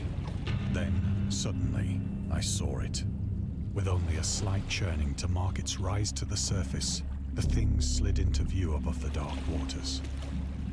Polyphemus-like and loathsome, it darted like a stupendous monster of nightmares to the monolith, about which it flung its gigantic scaly arms, while it bowed its hideous head and gave vent to certain measured sounds. I think I went mad then. Of my frantic ascent of the sloping cliff and of my delirious journey back to the stranded boat, I remember little.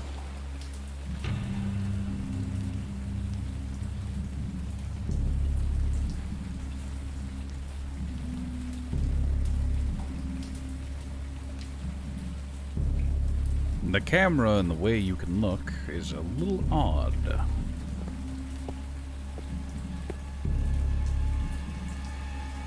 I believe I sang a great deal and laughed oddly when I was unable to sing.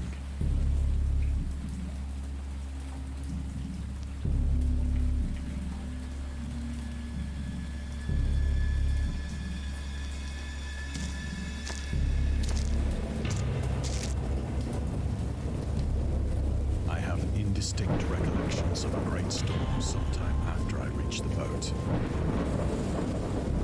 At any rate, I know that I heard pearls of thunder and other tones which nature utters only in her wildest moods.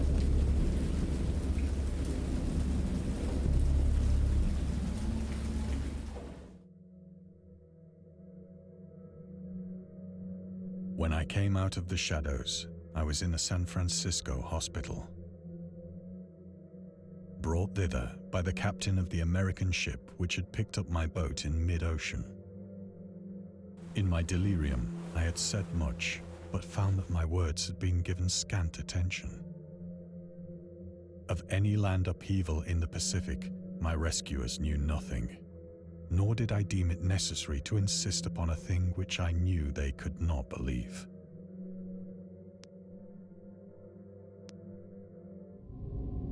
The journalist.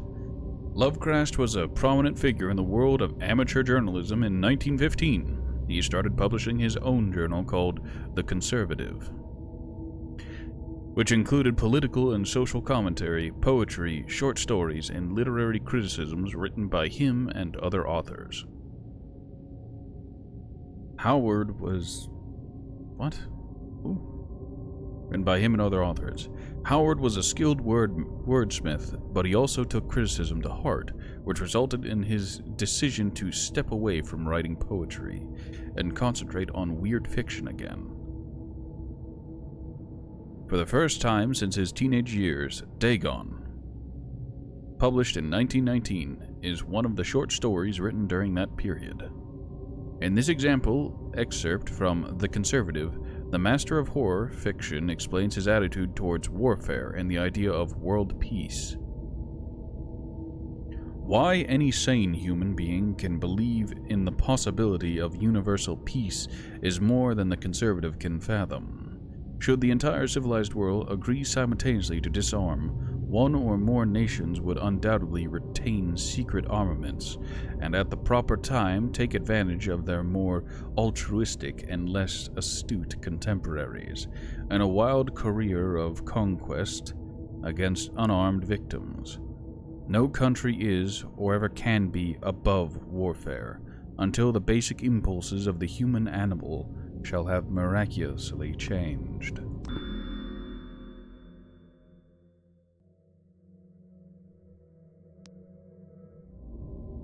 In defense of Dagon. In 1921, Lovecraft released a series of 3 essays: The Defense Reopens, The Defense Remains Open, and Final Words. Later published as a collection titled In Defense of Dagon, in which he rebuked a series of criticisms directed at his works, some notable quotes: "I paint what I dream, and I will let the public settle the rest amongst themselves. Mr. Monday asks the raison d'etre of Dagon. I will give it purely and simply to reproduce a mood. Its object is the simplest in all art: portrayal. The physical horrors of war, no matter how extreme and unprecedented, hardly have a bearing on the entirely different realm of supernatural terror. Ghosts are still ghosts. The mind can get more thrills from unrealities than from realities." In the essay, Lovecraft touches upon the topics of atheism, materialism, the quest for truth, and the love of science.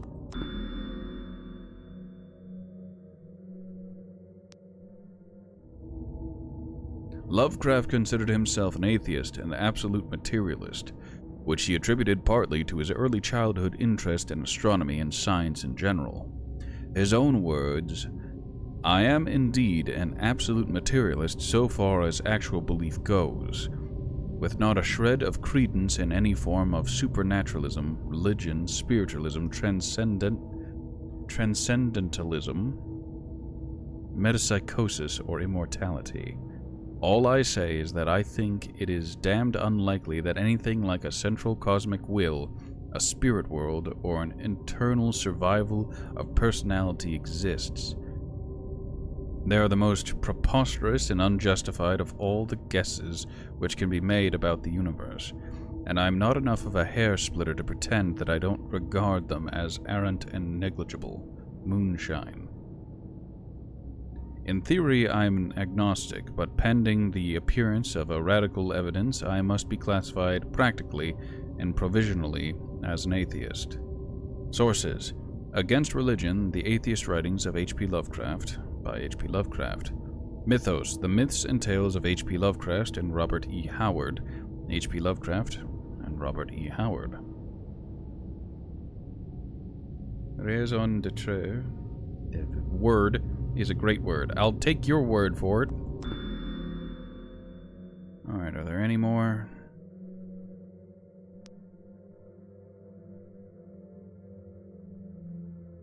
Raison d'etre.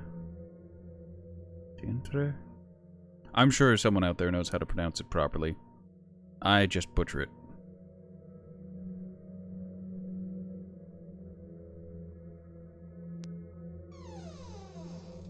Door. Once I sought out a celebrated ethnologist and amused him with peculiar questions regarding the ancient Philistine legend of Dagon, the fish god. Oh, it's Dagon. Dagon.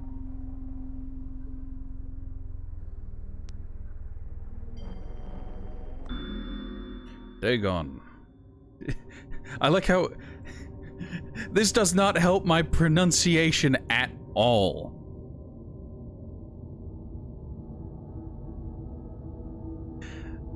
Help me out here.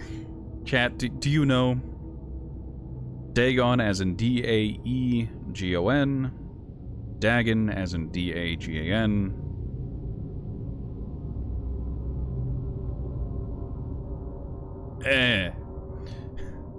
I'm gonna keep trying with Dagon because Dagon was the main deity of the Philistines, worshipped throughout the Middle East and as the ancient god of fertility and crops. In Hebrew, the word Dagon was a common noun for grain. The rulers of Akkad, Mesopotamia, chose him as the patron saint of their war conquests. He also appeared as the judge of the dead in the Assyrian poem and an underworld prison warden in one of the Babylonian texts. He is often mistakenly taken for a fish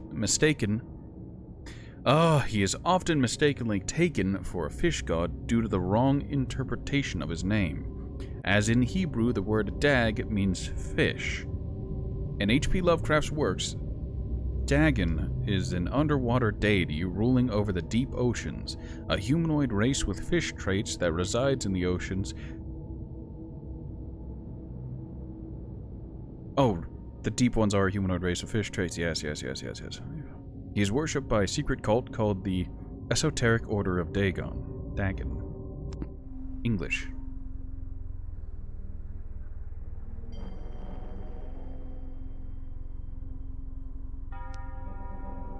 Well, disregarding the way we're supposed to go and fighting with the camera to try and take a look at objects scattered about the room.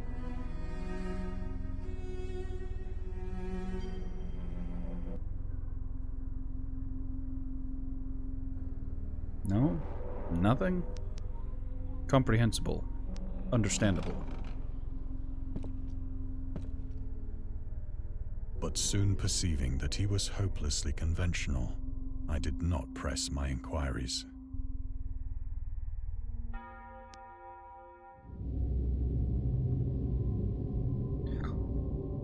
August Derleth and the Cthulhu Mythos. August Derleth was an American writer and anthologist. He also befriended Lovecraft and published many of his works through his company, Arkham House.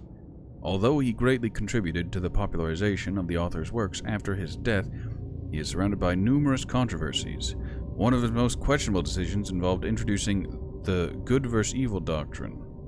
Derleth was a devout Catholic to the Cthulhu Mythos, which contrasted with Lovecraft's views of the world and his approach to cosmic horror. As a result, the author's works are often misunderstood and misrepresented in today's culture. It is also worth noting that Lovecraft was never really interested in creating a mythology, and the term Cthulhu Mythos was coined by Derleth after the author left the mortal plane.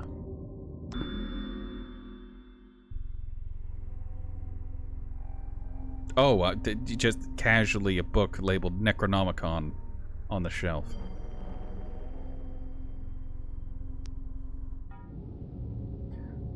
The Marketeer.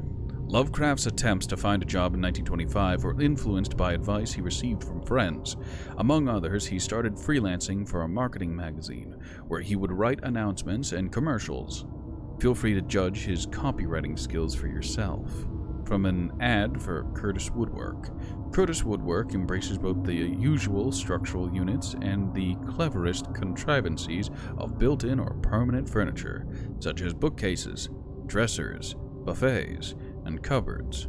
Every model is conceived and created with the purest art, ripest scholarship, and mellowest craftsmanship which energetic enterprises can command, and made to conform rigidly to the architecture of each particular type of home. The cost, considering the quality, is amazingly low, and a trademark on the individual pieces prevents any substitution by careless contractors. Source: Lovecraft Studies, Volume 7, Number 1, H.P. Lovecraft, S.T. Joshi. I'm probably saying that person's name wrong, and perhaps someone out there will be very, very upset with me. And that is understandable.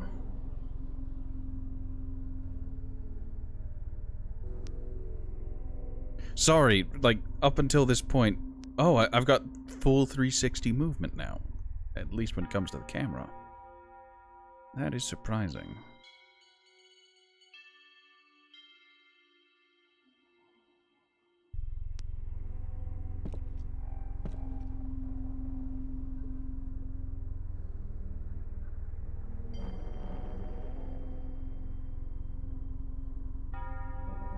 Oh, it didn't immediately go in dialogue.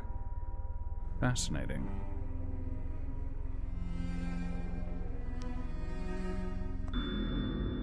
The scientist.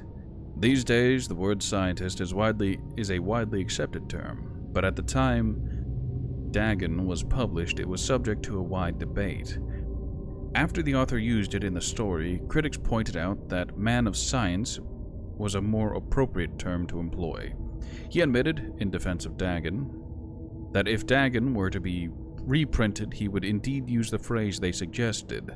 Scientist was coined as an analog to artist, to be used when referring to those studying different branches of science. Yet in the 19th and early 20th century, scientific research in Great Britain and the United States were of the opinion that man of science, resembling the term man of letters, was the only proper choice. Among other things, it was gender-specific, indicating that science was an endeavor to be pursued only by one sex. The term scientist became more accepted only after World War II, and man of science started fading into obscurity as an old-fashioned synonym. Interesting. Why was it on the clock?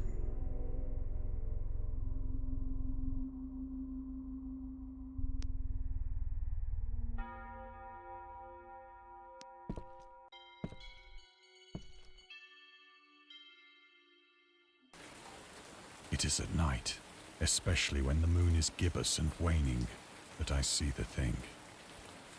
I tried morphine, but the drug has given only transient surcease, and has drawn me into its clutches as a hopeless slave. So now I am to end it all, having written a full account for the information or the contemptuous amusement of my fellow men.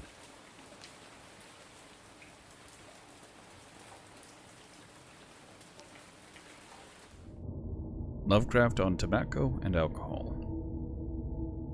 Lovecraft hated tobacco, even though he used to smoke when he was 12 in order to look and feel like an adult. In his correspondence with friend Reinhard Kleine, he claims that he quit as soon as he started wearing long pants. He also had a very strong opinion about alcohol, as evidenced by his letter to Zelia Brown, dated 13th of February, 1928. Like him more and more.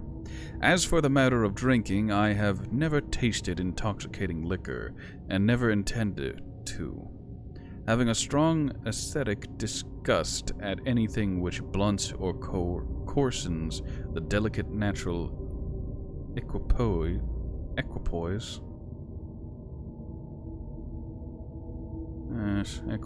of the evolved human intellect and imagination. Drinking excited my personal repugnancy, hence I don't drink.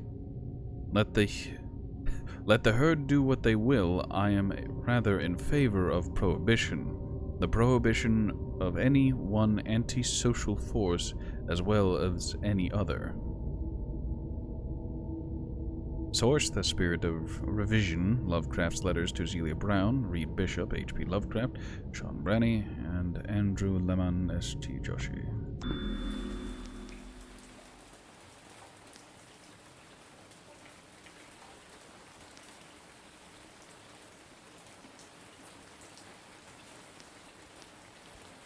Okay, there's nothing else. Often, I ask myself if it could not all have been a pure phantasm, a mere freak of fever as I lay sun-stricken and raving in the open boat after my escape from the German man-of-war. This I ask myself, but ever does there come before me a hideously vivid vision in reply. I cannot think of the deep sea without shuddering at the nameless things that may at this very moment be crawling and floundering on its slimy bed, worshipping their ancient stone idols and carving their own detestable likenesses on submarine obelisks of water-soaked granite. I dream of a day when they may rise above the billows to drag down into their reeking talons the remnants of puny, war-exhausted mankind. Of a day when the land shall sink and the dark ocean shall ascend amidst universal pandemonium.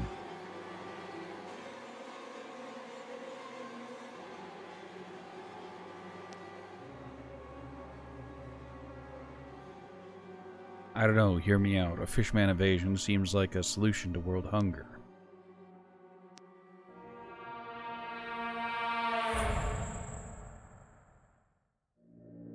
The end is near.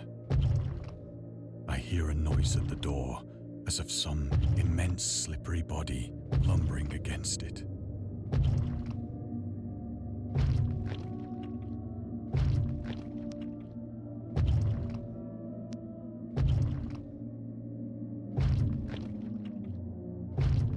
As compelling as the wet slapping is,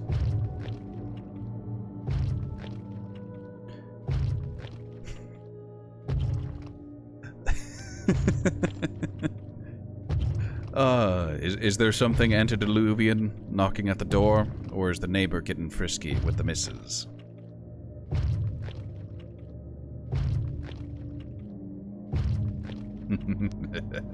It shall not find me.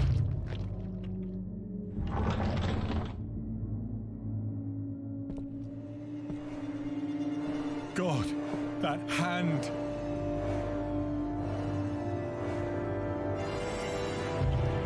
The window! The window!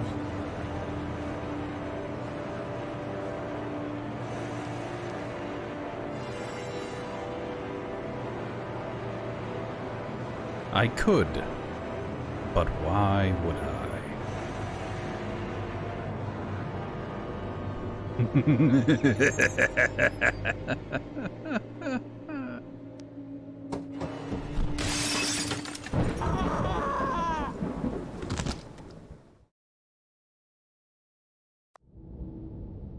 Thank you for playing. We hope you enjoyed immersing yourself in our little pool of cosmic horror.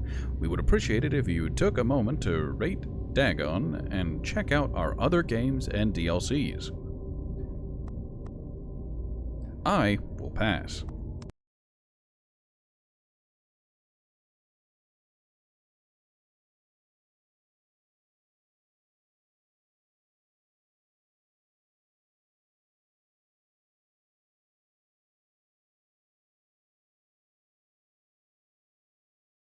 Let's see how much of the trivia I managed to collect. I collected all but the last one. It's a pity I can't skip to find the last one. I Continue? hear a noise at the... Oh.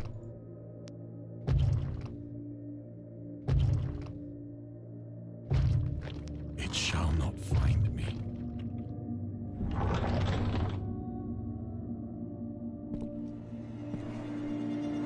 God, that hand!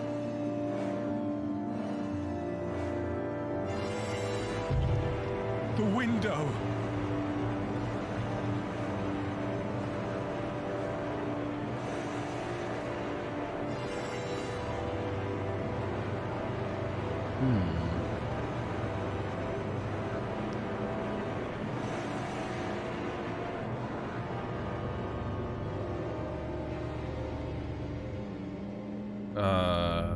Where?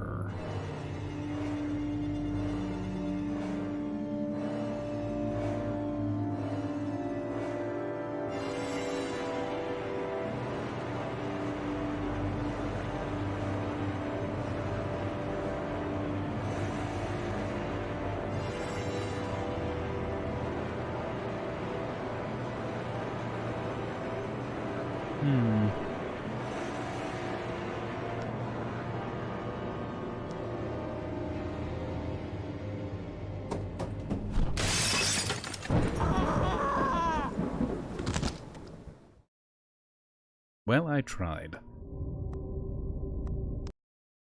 I seem to be missing a single piece of trivia.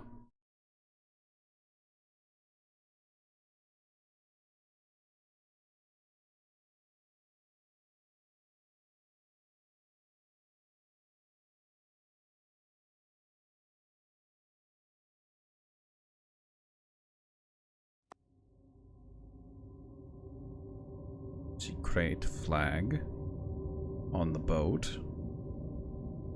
Oh, I think I missed one. That is a pity. I'd have to go through the game yet again.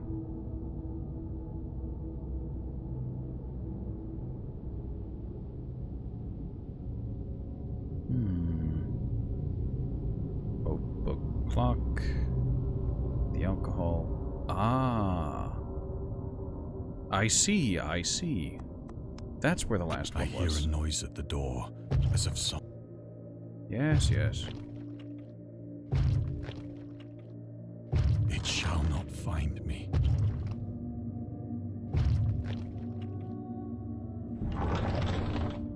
Yes, I understand. Fishy. Look at the hand. The hand. That hand!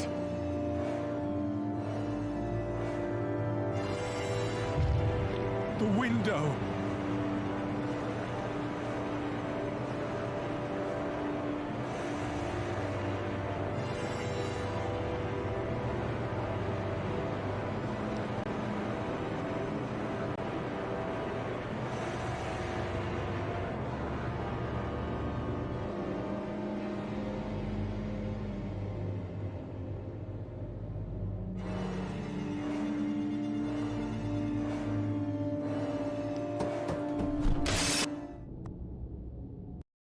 Well, I believe I missed it once again. It might be in that last one. According to the guide, there is one final one, and I either missed it way back during Fish and Muck season, or in this final scene. I hear a noise at...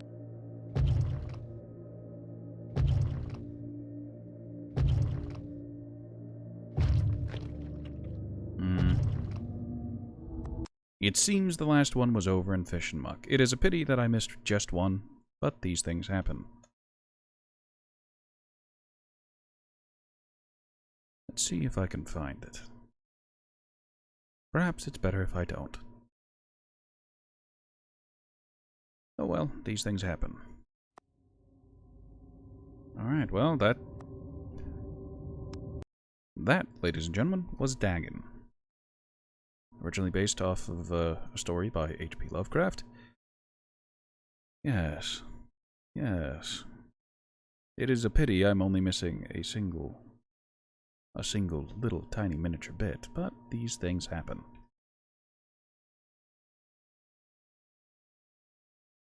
That is all I had lined up on the docket for today. I played through Perfect Vermin, a story about cancer. My Friend is a Raven, perspective on the end, forgiveness, spite, that kind of thing, I suppose. And Dagon.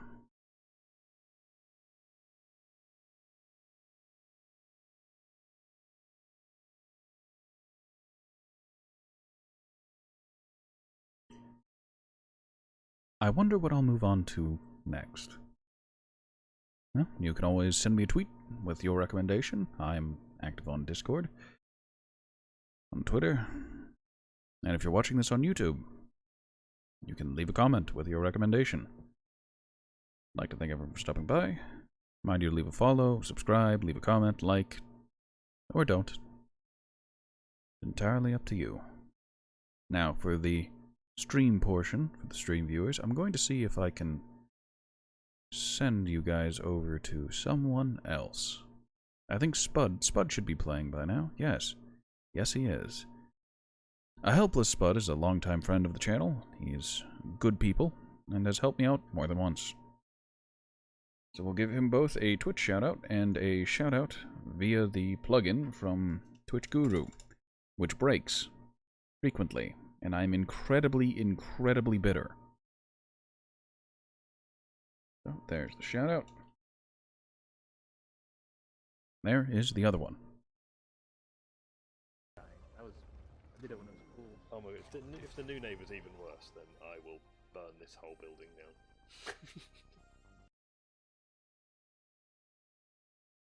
I hope everyone has a good night, has a good evening, good morning, whatever it is for you. See you next time.